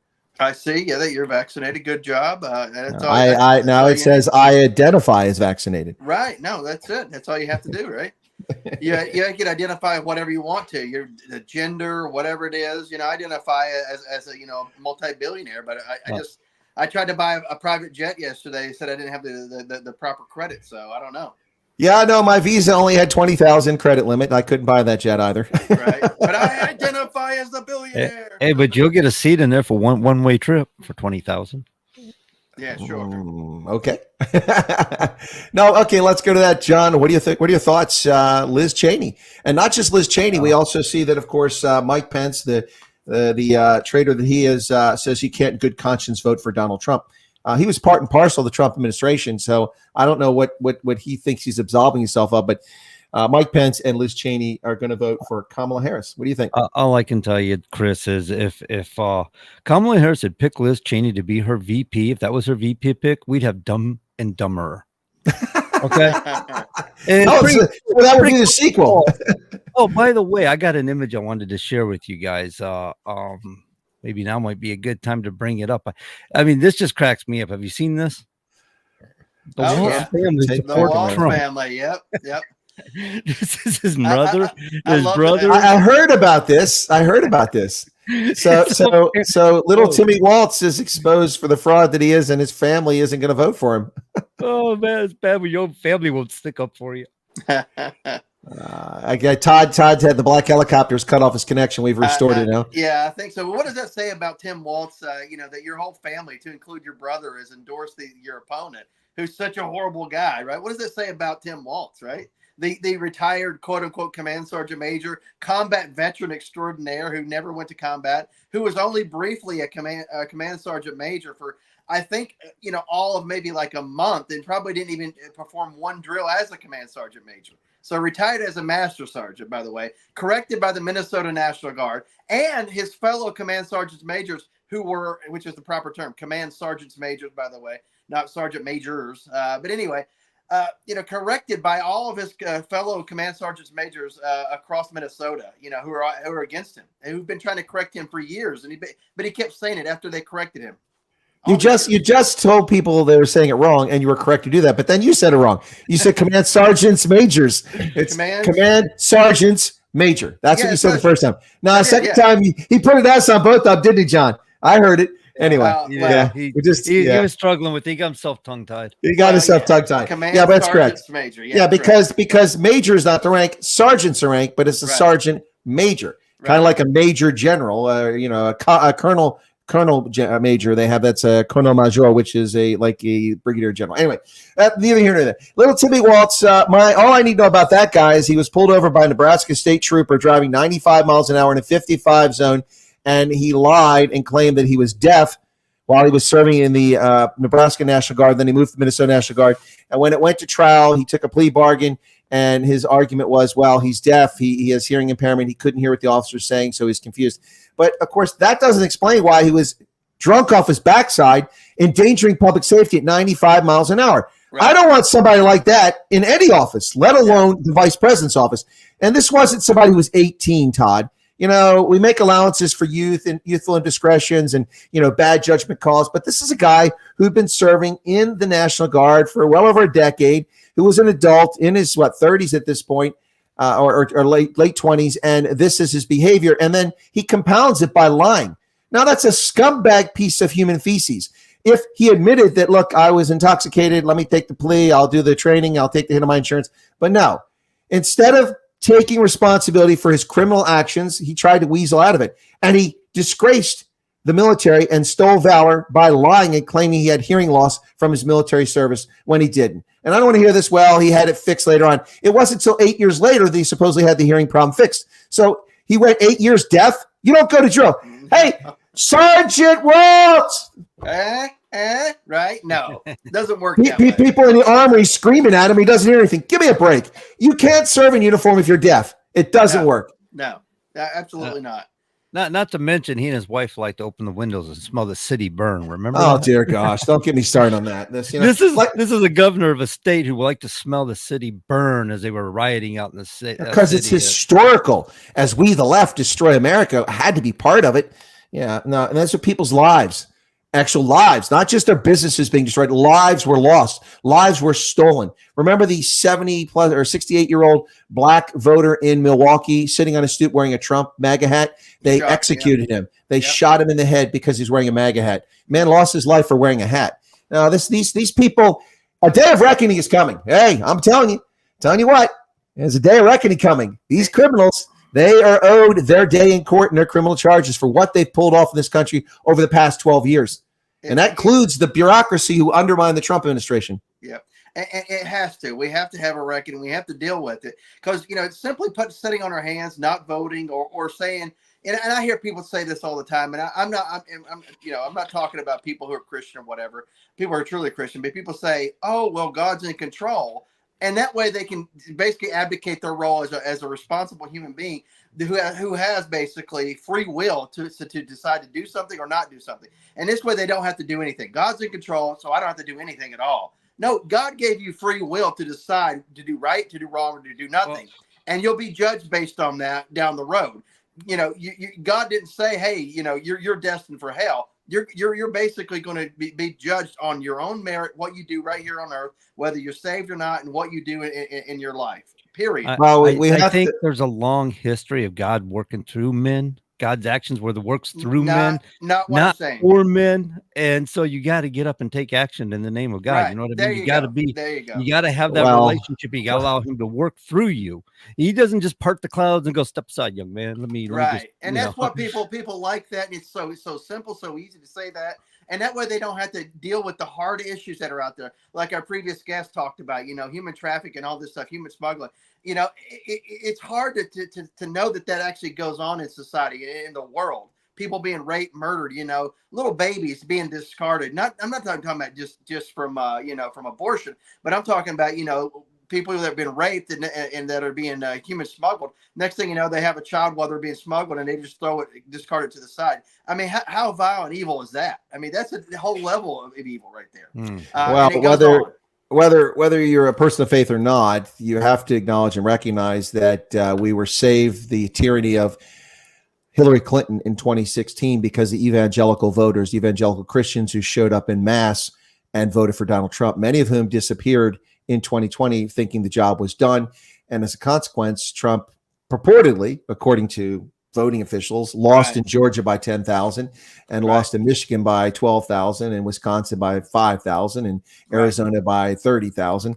But, and in Pennsylvania, where he was ahead by 745,000 votes when the counting stopped, but then magically 1.2 million absentee ballots, or they're not really absentee, they're mail-in ballots, had not been counted, and Joe Biden got apparently 91% of those votes. So mathematically impossible. Yeah, the 30% of those voters who were Republican obviously must have changed their mind and voted for Joe Biden, and so he wins by 70,000 votes in Pennsylvania. Come on, but seriously, people can't sit on the sidelines. You are complicit in the crimes against our citizens by allowing this nonsense to continue. You are complicit in what happened at Union Station in Washington, D.C. when scumbags ripped down the American flags from an official government site, a criminal act, by the way. No charges have been filed. No. Criminal act, ripping down American flags, then stomping on them, urinating, and burning them while raising the Palestinian Authority flag over Union Station, and then defacing our monuments and the train station. You are complicit in that because federal officials and the D.C. Metropolitan Police allowed that to happen. There should have been nightsticks, truncheons, paddy wagons, handcuffs, zip ties, and the D.C. jail should have been overcrowded that night, and that puts an end to this stuff. This stuff started in 2016, this garbage that we're seeing going on, 2016, where these anarchists, these radicals. In fact, we go all the way back to Seattle, the World Trade Organization, if you want to. That's where it really started, when they attacked McDonald's and Starbucks and destroyed people's private businesses because they're spoiled little rich, whiny brats, most of them.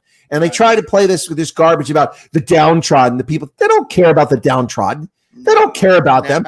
If you're gay, they don't care about you. They'll toss you to the side the moment you veer from the reservation and don't spew the party line. Look at all the gay people that have been tossed aside by this leftist movement because they don't believe in the trans stuff that's going on. Oh, well, look at you. You're a bigot. You must be a right winger. Hey, look, anything that doesn't agree with what they say is right wing, even though it's not. Right. Yeah. Well, think about it. At one point, you talk about people who were lesbians and gays trying to have equal rights, just to be allowed to be gay, be left the heck alone, and live their own life like an equal citizen. Like they should be able to be. The next thing you know, you had all of these people on the left that hijacked it, that add all these different letters on there, that threw in, the pedophiles and lumped them all in there together, which basically erased all of those years of progress that they made. From going back to say, whenever they had to hide in the 1940s, 50s, and 60s, even up to the 70s and 80s, whenever they finally were able to kind of have some level footing, basically destroyed years of progress that they made to throw all these people in there that had no business being mentioned in the same breath. Well, I mean, look, you're making a point that I've been making for many years, and that's the gay community fought very hard for what they believe to be equal rights. Sure. I think in some cases they're actually special privileges, not equal rights. But that's a debate. But going back to Stonewall in 1969, that was a real struggle, a real physical struggle for rights by the gay community. And what happened there. And, this is a hijack movement by a bunch of people who don't really believe in what they're espousing they believe in. I mean, if you for a second believe anything Rosie O'Donnell says, then you really need to go see you need to get some counseling, you need to get some care, because that woman really is just an evil, evil troll who will say anything against someone who she perceives to be an enemy and call them whatever they want. Yeah. It's crazy. It's the world is absolutely upside down. It's, I think we need to fly the American flag upside down like a ship at sea in distress, because that's where we are. But listen, let me get on to this one topic I want to talk about here and get you guys thought on this. So, we see that former Democratic National Committee Chairman Keith Ellison cheered Brazil's banning of X or Twitter. They abolished free speech in Brazil, and he cheered. He did a tweet and he said, "Obrigado, Brazil." Yeah, and it's funny how he tweeted it as well. You know what I mean? Isn't it ironic that he used a free speech platform to cheer the abolition of free speech in a country where nobody will be able to read his tweet now? So clearly it wasn't directed at Brazil, but it was poking Americans in the eye. Now, listen, folks, the Biden regime has colluded with tech companies. We know this, to violate the First Amendment and silence Americans illegally in violation of the Constitution. Not a single federal official has been charged with this crime yet. No one has been held to account. That day of reckoning needs to happen. Germans are now facing jail time for calling a genetically male German male in print. And so they're being accused of a crime. Prison, 2 years prison time for calling a male because the person identifies as female, despite the male pattern baldness and the clear Adam's apple and genitalia. And they're also facing a €250,000 fine for that. South African politicians can call for the sing for the murder of their own white brethren, kill the Boer. Yet any minority South African that dares utter a certain single word, it's felony jail time for a single word. Germany skirts the law to illegitimately eavesdrop on the Alternative for Germany, which is a political party that has committed no crimes. And they do this to strike fear, or they strike. The reason they do this is they do it to strike fear. But really, the fear being struck here is in the fear of the leftist in government, the Christian Democratic Union, which is ostensibly conservative. It's not conservative. They sold their souls down the river when Angela Merkel took over that party. It's not the party of Helmut Kohl. It is a leftist party now, just like the conservatives are not conservative in the UK. And of course, the SPD. And this coalition of those on the left and left to center has fear in their heart, and that's why they illegitimately spy on the Alternative for Germany. And with all their wiretaps and all the energy they devote to that, they have Islamic fascist terrorists running around, raping Germans, murdering them, blowing things up, and instead of focusing on real threats in the country. Corrupt leftist despots in Algeria, Botswana, Tunisia, Zimbabwe, Venezuela, Brazil, and Myanmar, as well as the United States, with rogue states like Georgia, New York, and the Federal Department of Injustice, all illegitimately have arrested and or detained or try to prosecute their political opponents to keep them out of office. Let me run through that list again. Algeria, Botswana, Tunisia, Zimbabwe, Venezuela, Brazil, Myanmar, and the United States, all in the same boat as fascist, despotic governments. And that's what we have, folks. Make no mistake. Make no mistake. What's that? Sorry, black helicopter's not in whisper mode. They're coming now. Anyway, what do you guys think about that? What do you think? That's my opening monologue, as Tucker would say. Opening monologue, right? Yeah, or what is it, Bill O'Reilly? Whatever his thing was, I can't remember on the. His was zone. Yeah, it's been a while. It's been a while since Bill's been on. Yeah. Yeah, but I wanted to touch on what. something. What say you? What say you, Todd? What say you? Yeah, I want to touch on something real quick. I usually watch different clips on YouTube, whenever I'm getting ready, shaving, or and I watch Megyn Kelly's, maybe 10 minutes of her show, and she was showing clips of Donald Trump on The View. Like within a year or a year and a half of him actually running for president, and they were talking about him running for president. Here's our friend Donald Trump. He would make a great president, all this stuff. Next thing you know, he comes down the golden escalator running as a Republican. And they showed clips from that show, the very next show, of how he's the worst, vile, most disgusting human being ever because he dared to run as a Republican. Right. Just like a year and a half earlier, they were basically endorsing him if he runs. No, it's the same all over. Look, I mean, Donald Trump was loved by the left. Some of his best friends were black moguls, media moguls. Oprah, the guys at BETV, Oprah. She loved him. They all loved him. Yeah. But he dared to step off that reservation and what's a reservation is you're not allowed to have your own thoughts. You're not allowed to be independent. You're not allowed to believe in the actual Constitution because this is a multi-decade project started by King Franklin Roosevelt to undermine the Constitution, usurp executive authority over the other two branches of government, and then run this country as a despotic dictatorship of the left so they can live in Hyannisport and they can live in Kennebunkport and they can enjoy themselves, the elites, while the rest of us are just serfs. And I think that's hyperbole. Look at what's happened in this country since the 1930s and the excuse. Look, it wasn't the phrase in the 1930s, but, if Rahm Emanuel had been around, he would have told King Franklin, hey, never let a crisis go to waste. And that's exactly what he did, extending the Depression by a decade, an event that shouldn't have lasted more than 15 to 18 months. This clown and his lunatic leftist ideas impoverished Americans, destroyed lives, led to tens of thousands of suicides, bankruptcies, a complete reordering of states like Oklahoma in the Dust Bowl that took place because he was the leftist Democrat despot and destroyed this country and put us on the path. If it wasn't for the Second World War, the Nazis and the Japanese, we would have disappeared a long time ago. But it took them a lot longer when America ascended to the heights. It took them decades to tear us down. And they've succeeded. We are on the verge of collapse. Yeah, absolutely. Well, kind of the man in the high castle, if you will. I think that the books touched on basically that kind of story where we didn't get involved in World War II in Germany or Japan or anything like that. We stuck to our own and allowed King Franklin to kind of do his own little thing and kind of led us down the wrong path. And that's how we were taken over. Yeah, it's pretty miserable what's happened. But John Grosvenor, you're quiet. Let me ask you this question. What say you, as Bill O'Reilly would say, what say you to my comment about the United States being in the company of leftist despots like Algeria, Botswana, Tunisia, Zimbabwe, Venezuela, Brazil, and Myanmar in trying to arrest or politically or criminally charge or detain their political opponents? Do you think I'm wrong about that? Well, as they say in politics, Chris, we've been on a slippery slope for a long time. We watched the left taking this country down. I mean, go back to Obama with his Obamacare, his PPACA, and all that nonsense. And he was going to fine you if you didn't buy into his health care program until the court said, oh, but you can't fine people as Congress. You can tax them, though. And then the court itself took it upon itself to change the language to a tax instead of sending it back to Congress to fix their own mess. Obamacare evidently is a failed project. It's been a failed project. It's never meant to have been a successful project from the beginning. When that was brought up, everybody was saying, oh, well, it's a good start. But the problem with a good start is there's never a finish. They leave it right there. They leave it a mess. They leave it a mess for the people to have to deal with. They leave us stranded. This was from the liberal left. In 2012? Here it is 12 years later. It's still a mess. And this is what we've been going through for a long time. You go back to 1980, and it was recognized by the Democrats saying, hey, you know what? The left is going so far left, it's incredible anymore. They actually created a caucus called Blue Dog Democrats. The ones that have conservative values, that said we want to maintain our conservative values as Democrats, identified themselves as Blue Dog Democrats to recognize that the Democrats kept shifting left. And this was all the way back 1980. We're talking about what, 44 years ago now? Yeah, it was a while ago. But, talking about Obamacare, look, I said at the time, the whole thing is nothing but a scam. And that's exactly what's happened. 20 million working Americans who had health insurance through their employers lost it because of the Obamacare scam.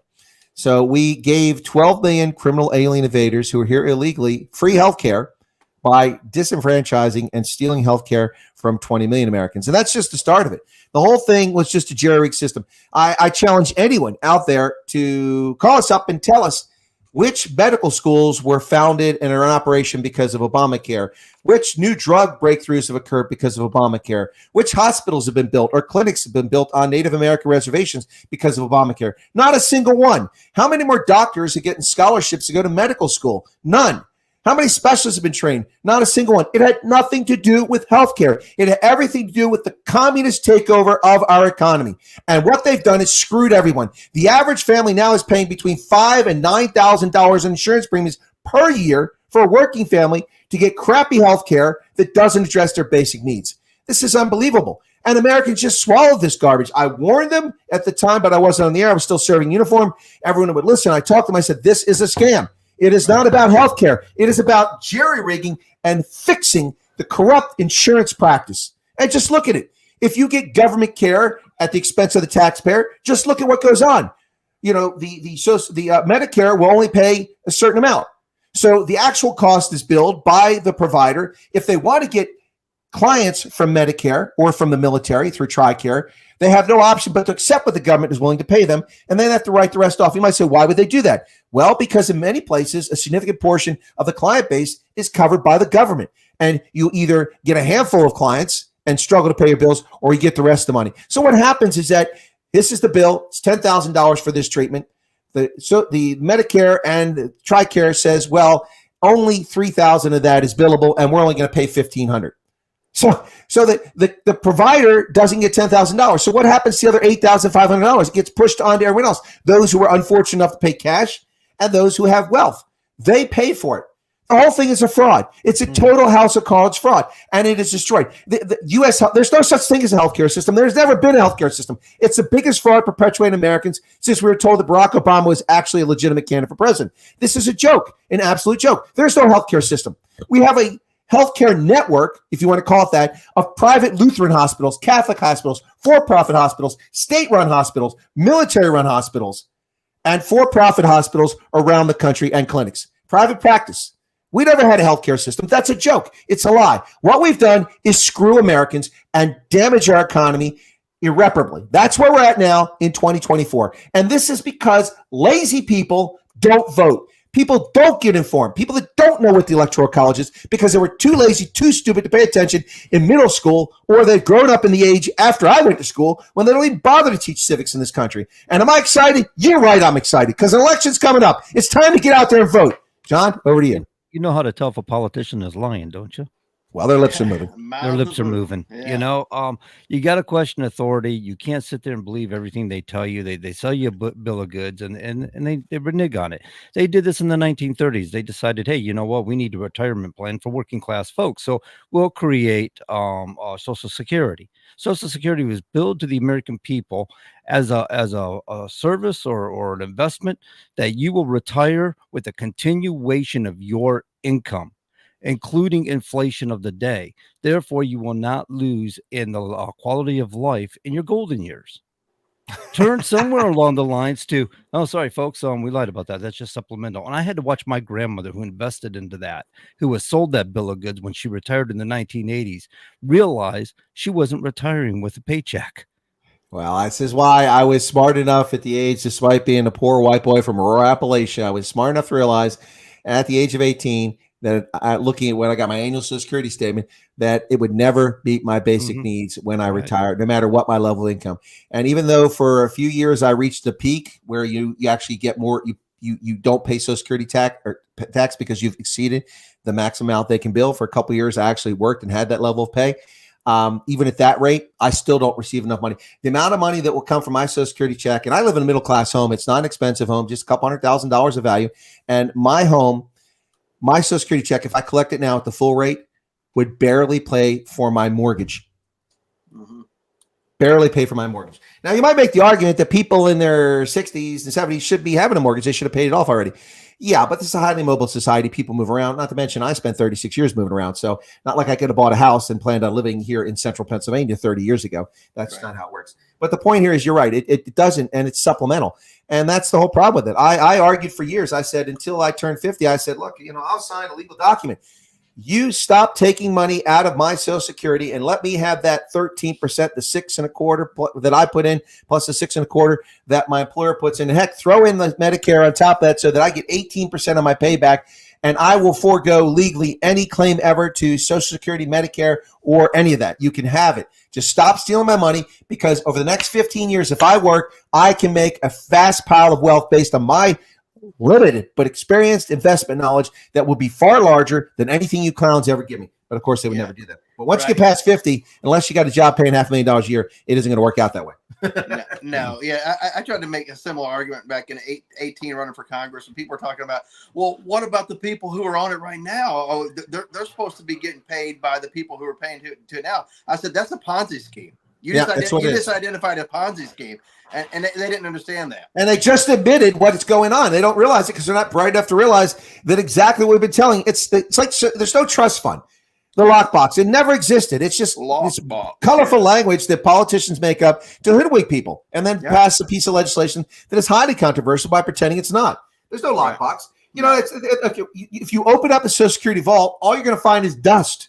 There's no dollars in there. There's no Krugerrands. There's no Maple Leafs, no USA Eagles, no physical, tangible. There's not even any stocks and bonds from any corporations around the world like national sovereign wealth funds in Norway and Kuwait have. They actually have tangible assets. They can actually sell those things and generate revenue to pay people. We have nothing. We have taken in trillions of dollars from taxpayers and given trillions of dollars away, and there's nothing there. And we make promises that we'll never be able to keep. Ladies and gentlemen, the level of debt in this country is now well north of $200 trillion. What? No, I heard CNN say it was $34 trillion. The federal deficit is now $34 trillion cumulative. That is just one aspect of our debt. Unfunded pension funds like CalPERS, the California Pension System, General Motors, Government Motors, billions of dollars not funded for people retired. The list goes on and on of unfunded liabilities, not to mention all the other debt that we have. You think it's just the federal government? We've got mortgage debt, tons of that. We've got credit card debt, which isn't so bad. We've got business debt for people borrowing money to expand their businesses, and many businesses fail. So the reality here is that we are in deep, deep water. And not only are we struggling to keep our head above water, but we're going under periodically, and we're hanging on by the thread. We're hanging by the skin of our teeth, and people don't see it. And, Carolyn, she looks lovely. She's a moron, a complete idiot, a brainless twit. I'm sorry. It's now the black helicopters are here. It's the FBI. They're coming for me now, our Secret Service. I think Liz Cheney's in one of them. She's looking for you. Oh, my goodness. Liz Cheney. Wow. I think she's going to start a new select committee there, Chris. Another J6 sort of thing. They're going to pin you down. I think that Liz Cheney, Mike Pence, and Jen Psaki ought to start their own vlog. Just do a video podcast, do it every day, and things that we lie about. Oh, there you go. That's what it'll be called. Things that we lie about. Hi, I'm Jen Psaki, your favorite pumpkin-haired propagandist. And don't guess forget, what? We cushion those lies with joy and hope. They stole my moment there. Let me go back to that. Let me go back to that moment. Hey, it's Jen Psaki, your favorite pumpkin-haired propagandist. Our new addition to our team here of Mike Pence, myself, Jen Psaki, former mouthpiece for the Biden regime and at the State Department. We're going to add that Rear Admiral who works over there. We're going to bring him in, but we're also bringing in America's favorite lesbian propagandist. It's Karine Jean-Pierre. Welcome to the show. Give it up. Woo, woo, woo, woo. Do they already have a show like this called The View? Yes. No, look. I mean, I don't look. She's the most famous Haitian lesbian in America. I mean, just be honest. She is. She tells us all the time she's a lesbian. I mean, otherwise I would never have known. How would I know? So what are they going to? You can't tell a lesbian by looking at someone. You can't tell a straight person by looking at him unless they bother you and tell you all the time. Did you know that I'm gay? Did you know that I'm gay? Hey, I'm gay. Hey, who cares? Go. I don't care. The funny walk and the lisp usually gives it away, but no, not no. Stop being a smart aleck. But here's the thing. That's not the first thing I should know about you. I shouldn't know who you sleep with. Exactly. That's none of my business. Well, unless you're sleeping with Melania Trump, then I want to know about that. You're saying that's not a prerequisite for you to be their friend, is you got to know ahead of time?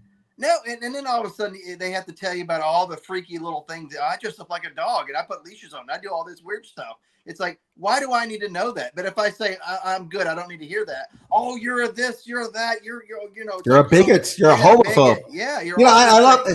They have to coin new phrases here. Transphobe, trans. Why would I be afraid of transsexual people? I mean, who would be afraid of a homosexual? What's that? Why are you afraid of homosexuals? That's not afraid of homosexuals. You could say you're a homosexual hater or a bigot, but homophobia? I mean, phobia is a fear. The only thing I fear are leftists, and I don't really fear them. I just want to exterminate them politically. Now, a phobia, though, wouldn't that be a legitimate medical issue? Exactly. They should have. Look, if you actually have a fear of people because of what they are, then you should be treated with compassion. That's what the left would say, because it's a fear. You can't control your fears. Right. Instead, they want to put you into camps and retrain you, right, or exterminate you, right? Because that's how it goes, right? Well, that's what the Chinese do. It's a retraining camp, which is like what the Germans like. Oh no, we're just relocating you. Oh, we're going to give you jobs and all this stuff. And it's like, we also have ovens over here too. Ignore those unless you go into one. Hey folks, this might be one of our last broadcasts. There's only a few left. No, not for violating any community standards, but because the fascist despots are close to winning election in November. I mean, let me just run through a couple things here about this. I mean, it was Vice President Kamala Harris who advocated to limit free speech, including urging then Twitter CEO Jack Dorsey in October 2019 to suspend Donald Trump while he was still serving as president. By the way, October 2019 is before January 6th. Yep. She was calling as a sitting senator for silencing the president of the United States. She doesn't believe in free speech. Now, her running mate, little Timmy Stolen Valor Waltz, in 2022 on MSNBC said there's no guarantee to free speech on misinformation or hate speech. Yeah, there is. Yes, there is. Now, there's also responsibility for criminal conduct when you say speech. Right. If you commit slander, you're liable. If you yell fire in a crowded theater, you're liable because you're endangering public safety. Yep. Free speech does not mean irresponsible speech. But little Timmy Waltz would like to censor anything he doesn't agree with. Misinformation. Who is the arbiter of misinformation? This government? The same ones who silence people illegitimately in violation of the First Amendment? Now listen, government agencies engage in efforts to limit online speech under the Biden-Harris regime, urging platforms like Twitter, Facebook, YouTube, Instagram, all of them, to silence Americans whose speech they didn't like. And they not only urged them, they got away with it. People like myself were silenced. Our platforms taken away from us. Our trajectory, our momentum gone, trying to hide lucid, cogent, honest, genuine voices of dissent in the dark. And the irony and the disgusting part about this, Todd, and you know this, is we spent decades defending the very freedom that was stolen from us by corrupt officials in the Biden regime colluding with tech companies to silence speech. I didn't take an oath to support and defend the Constitution for selective people. I did it for all Americans and valid green card holders to protect your rights, your natural God-given rights, your human rights. But these scumbags, they so easily, Kamala Harris, Timmy Waltz, and the Democrats want to silence anyone who doesn't parrot their lies and their fantasies. You know, we can have a debate about transgenderism, and we're not going to do that tonight, or about homosexuality, both of which were considered mental illnesses by the American Medical Association, the American Psychiatric Association, just a few years ago. Now, I'm not saying that that was a right designation or it was even humane. What I'm saying is it was a very short time ago that was the accepted norm. You know, we thought that Pluto was a planet until Neil deGrasse Tyson screwed Pluto, and now it's not. Now it's a Kuiper Belt object. What the heck's a Kuiper Belt object? Is that what you put in your latte? Hello, Starbucks. I'd like a Kuiper Belt object in my Frappuccino. What the heck is that? A side of Kuiper Belt. Yeah, thank you. I think I'm on fire tonight, Todd. That's what I hold my pants up with, a Kuiper Belt. A Kuiper Belt object. There you go. Yeah, but it's a restraint. Back around again and they couldn't decide if it was a planet or not. I mean, weren't they trying to? The International Astronomical Association lost all credibility when it degraded. You know, and look, I'm not an astronomer, but I am an amateur astronomer, as there are many thousands, tens of thousands around the world. And I take great offense. Pluto has its own orbit. It orbits our sun. It cleared a path, and it also has objects that orbit around it as moons. That is a planet. Just because it's not big enough, size doesn't matter, fellas. I'm sorry, it doesn't matter. We're talking about planets here, by the way, everybody. Don't get out of control. What else are we talking about but planets? Come on. Keep your pants on. Oh, there you go. Keep your pants on. Yeah. Hey, listen. The John Deaton won 65% of the primary vote tonight, or not tonight, last night in no, it is tonight in Massachusetts. The primary. He's a Republican. He'll be running against the uncontested Pocahontas, Elizabeth Warren. Of course, she'll win in Massachusetts because they just love people who steal valor and honor. Elizabeth Warren, the woman who's whiter and pastier than I am, and she is a Native American, not Pocahontas. But that's what they always said. They would point to the picture on the mantle and say, "That's your grandmother. She's a full-blooded Native American." ... Nonsense. No one ever did that. You're lying. You just make it up. And you got caught, and you were trying to use something to your advantage, and you got away with it, and you're still going to get away with it. All right, guys, we got to make a shift here because they're playing right now, and I missed this game. I so desperately miss it. I have not been interested in watching professional basketball since Michael Jordan retired. But the arrival of Caitlin Clark and Angel Reese in the WNBA, which I actually tried to get into before by going to Washington Mystics games. Best hour of sleep I ever got. Right? Oh, well, it's fantastic, man. I had to go get some caffeine to make the drive home. But I tried to get into WNBA before, to be fair with it, but it was mind-numbingly boring. And anyway, but Caitlin Clark and Angel Reese's appearance in the WNBA this year is so exciting. I'm really into it, and I've been watching as many of these games as I can, which hasn't been enough. But this whole debate that's going on, I don't know if you guys pay attention to it at all because it's WNBA. But maybe you have because it's such a big issue in America now. Caitlin Clark being flagrantly fouled and knocked down, physically assaulted on the court repeatedly by other basketball players. I don't know if they have envy or they're jealous because she's getting all the attention. Right. Or at some point, we just have to talk about the elephant in the room. Every single player who's made a thuggish assault on Caitlin Clark in the WNBA has been black, and she's white. And not only that, in a league full of people who are lesbians, and that's their prerogative. I really don't care about that. In fact, people have actually sardonically called, Subarus, which a lot of WNBA women have, lesbers. That's a slur. That's a terrible thing to say. But, and I'm not saying that. I'm just telling you that this is something out there. But the point is that the WNBA, she's white, she's heterosexual, and she's incredibly successful. Right. And apparently that's bothering some people. And now there's a whole debate about who will be the rookie of the year. Now, honest people like Stephen Smith, the black basketball analyst for ESPN and others, and then Jason, the other guy, a couple of them, they're like, there's no question here. Look at what's going on. Look at this team that has not been in the playoffs in 9 years or something like that. They haven't won this many games since 2019. They started out 1-8 at the beginning of the season, and now they're 17-16. And right now they're winning. Let's see if they can hold on. It would make them 18-16. They've secured a playoff spot, and it's because of this player who's risen the level of talent. Look, I watched this game. It's like, look, I'm not making a comparison to Michael Jordan, but it's exciting as watching when Jordan came up in the league. Before Jordan became a complete player, she's already there. She finds players all over the court. She opens space up for people. She shoots three-pointers at NBA range, not WNBA range because it's deeper, at NBA range and just nothing but net. Now, to be fair, the women play with a smaller basketball, so the net's it's a bigger hole. But anyway, nonetheless, it's unbelievable. It's exciting. And so Lisa Leslie, a legend in WNBA, and Cheryl Swoops, another legend, have both come out and said ridiculous things. Lisa Leslie talked about how both of them should get the Rookie of the Year. Well, it's not a consolation prize because you like Angel Reese. Angel Reese is a great player in her own right, and she's doing great things for her Chicago team.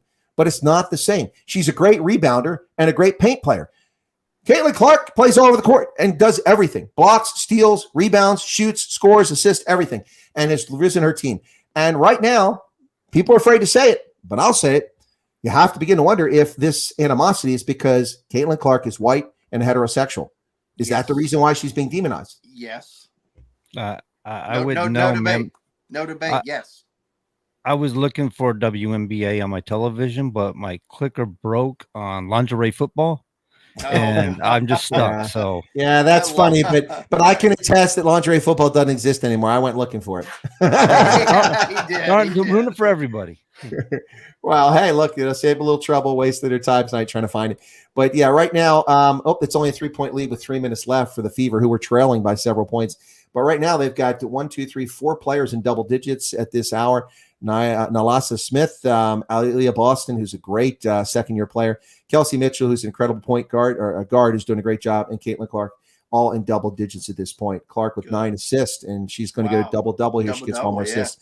Yeah. So anyway, look, I just felt it's important to bring that up because it's trending all over. It's a huge issue right now. Both these women, Angel Reese and Caitlin Clark, were left off the U.S. Olympic team. Right, which is pathetic. And a lot of people say that, and quite frankly, the women almost lost. There's a lot to it. No, the French, if she'd been one step back, it would have been a 3-pointer.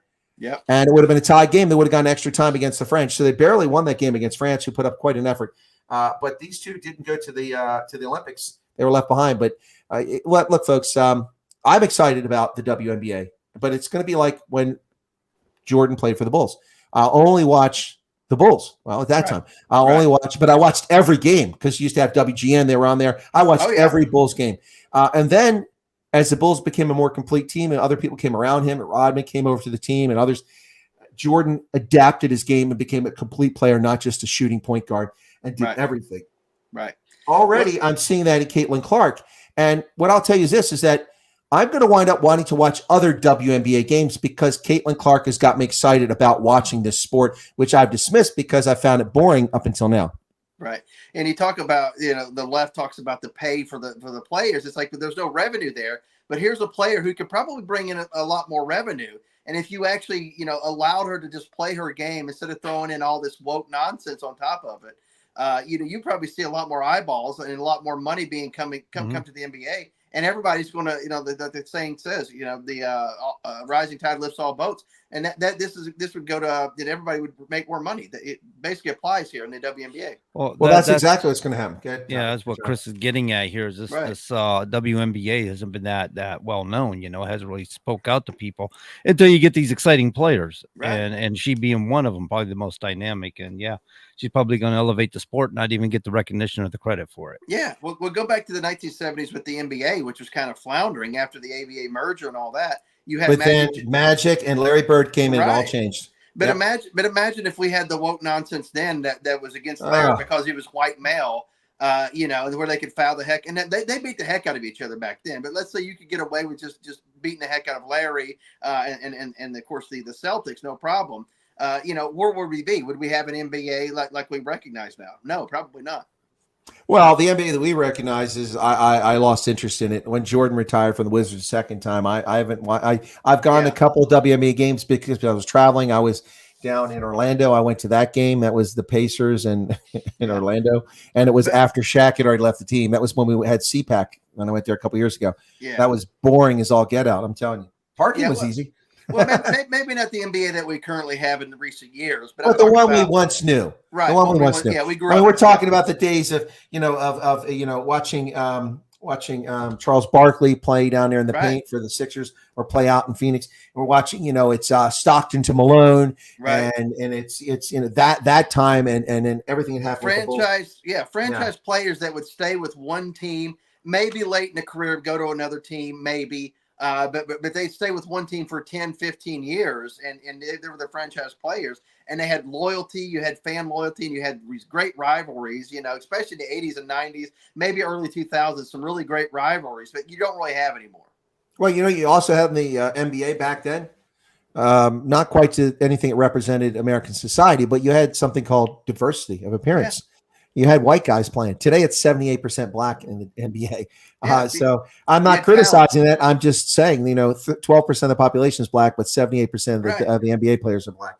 But it was talented players. Talented players. Yep, it sure was. But anyway, now if you get too close to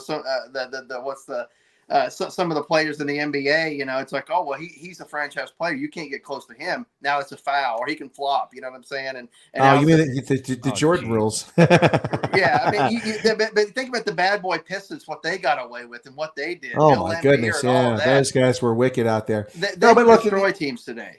The NBA just became boring. It's the exact same style of play. Almost no difference. I mean, there are some differences. Players like Steph Curry, just amazing. Right. Oh, yeah. But I mean, that's the only reason I would turn in a WNBA game is to watch Steph Curry.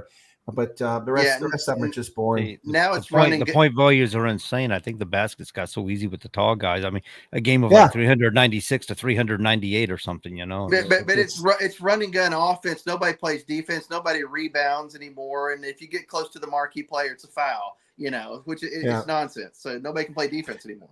Yeah, and so I lost interest in it. But the WNBA right now, they are screwing the pooch here, folks. They have a golden opportunity to grow this sport. We're talking. Look, right now tonight they're playing. Let me just take a peek real quick. The Fever hold on with a 3-point lead, 87-84 at Gainbridge Fieldhouse in Indianapolis, and you can guarantee that there are 17,000 fans there tonight. I don't even have to look up the stats. They average over 14,000 fans at every place they go on the road. It's unbelievable. They outsell NBA teams because these arenas are no bigger than NBA arenas. They outsell most of the NBA teams when they play. It's just because the Fever, because they have Caitlin Clark. Now, what has happened for me is I didn't know any of the players on the Indiana Fever because I wasn't watching WNBA.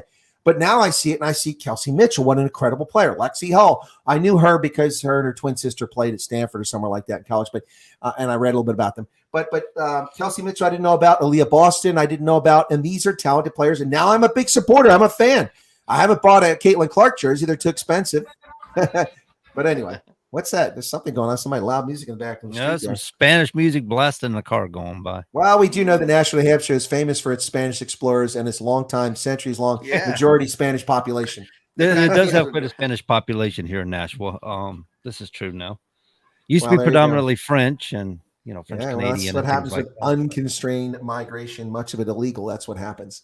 Right. Changes things. But anyway, so the WNBA, it's got a golden opportunity, and they're really screwing it up. In fact, Charles Barkley is quoted tonight as saying how they couldn't have done this any dumber. They are so stupid what they're doing. Look, Charles Barkley says some stupid stuff. He also says some pretty entertaining things. And on more than one occasion, he's spot on with his analysis. And I think I agree that he's spot on here. And with Stephen Smith, I agree. I don't agree with a lot of what Stephen Smith says. I think he does a lot of race hustling. But he is on with this one here. They just can't admit that this woman is that good. They can't admit it. It was kind of like when Jordan came up and, they dismissed him. Well, he gets a lot of points, but that's because he takes a lot of shots. He gets a lot of points because he gets in the air and he defies gravity. Right. Right. But then once you put a team around him and you play as a team and everybody knows their role, you can win a lot of games, and they won a lot of games in those. I think one year they only lost 9 games or something like that. I think the one year that they stayed in single digits, or maybe it was 10, I'll call, but it was unbelievable. 72-10 or 73-9, something like that. Yeah, it was unbelievable. No, they were unbeatable, and they were just fun to watch every night. And it was great. And Jordan went from a 45 points a night guy to a 28 to 30 points a night guy with a dozen assists or 8 assists a game and a half a dozen rebounds as a point guard. That's a lot of rebounds for point guard, and 2 or 3 blocks per game, which is unbelievable. And he lifted the level. Steve Kerr was not a great basketball player. Let's be honest. Wasn't. He's a great coach now, but he wasn't a great player. But on that team, Jordan being there elevated his game. Plus all the people collapsing on Jordan left him open for shots all the time. Yeah. Well, Paxson and B.J. Armstrong too. Yeah, there you go. I forgot about B.J. Armstrong. Wow, he's a guy I love to watch him. I always rooted for him. Yeah. No, it's just but there was exciting times. I used to root for all these teams. I loved Utah.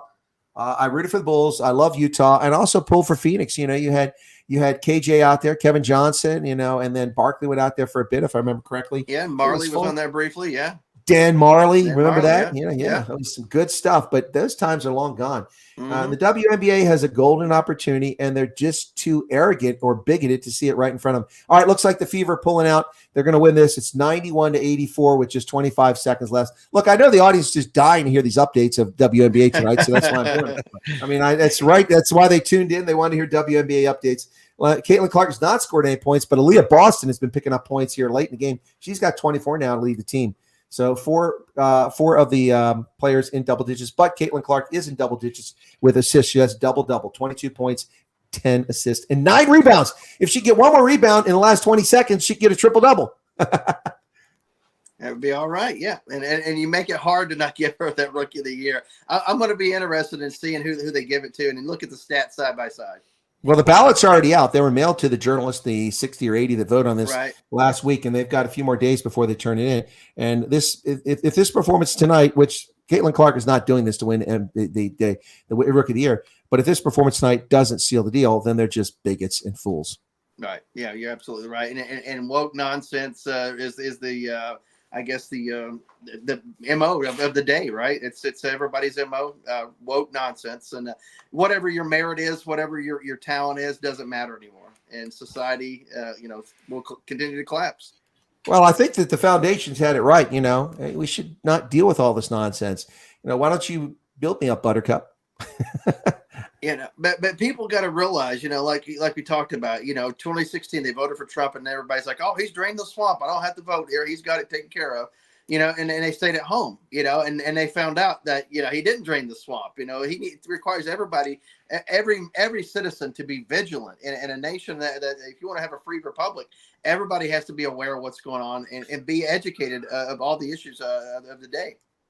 No, I think you're absolutely right about that, and that's the problem. Here's something: when you talk about the conservative side of the aisle or the Republican side of the aisle, vice the left side, it's the Democrats and Democratic activists always have these get out the vote and these busing people around and all these things while they're complaining about people not getting a right to vote. They're actually registering millions of people. Right. But conservatives, where are those movements? I almost never see it. There's no attention given to it.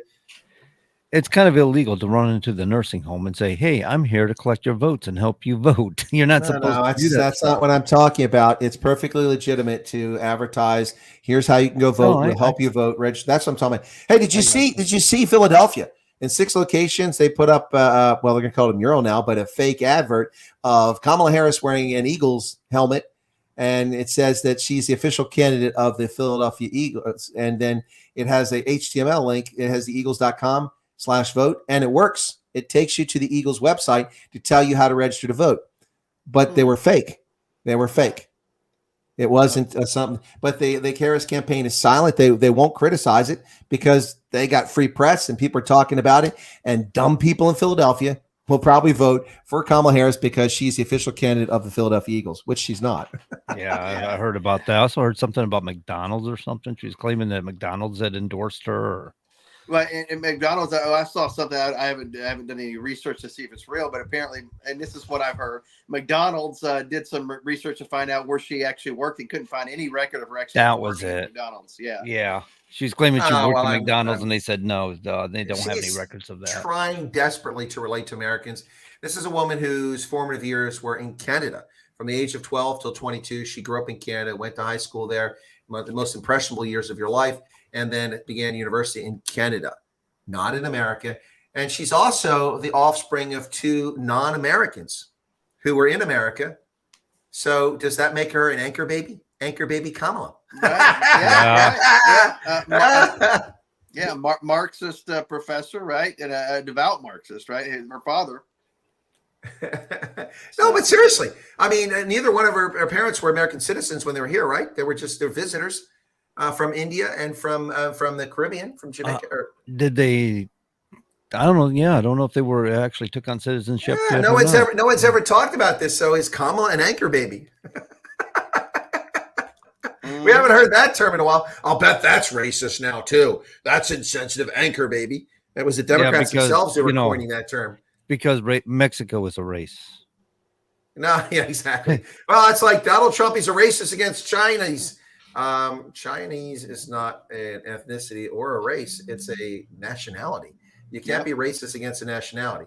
You can be a bigot against Asians and a general catch-all term of Asians, whether it's Pacific Islanders or Koreans or Chinese or Thai or very different people. But you can't be a racist against Chinese. It's not a race. That's how stupid these people are. Remember that during the Rona. You can't call it Wuhan. That's racist. Why?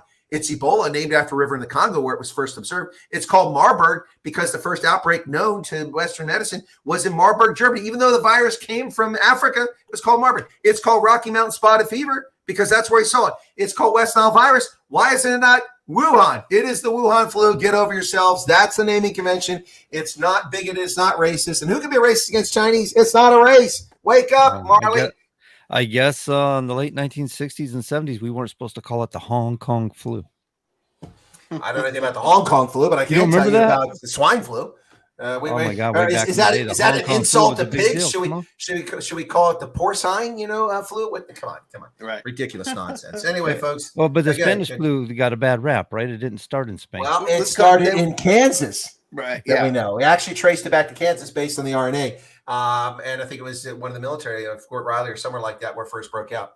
Right, but they weren't fighting during World War I, so they're like, let's just blame the Spanish. I think that's what they did. The Allies. Well, it's where it was. No, it's where it was first. It was first. That's the way they do it. It was first identified. It's tied to geographic area normally. That's how you identify these things. Colloquially, not scientifically. Hey, folks, that's our program for tonight. Thanks for tuning in. We'll catch you next week as we count down to Decision 2024. Kamala Harris or Donald Trump? You decide. I know where I'm going. Cheers.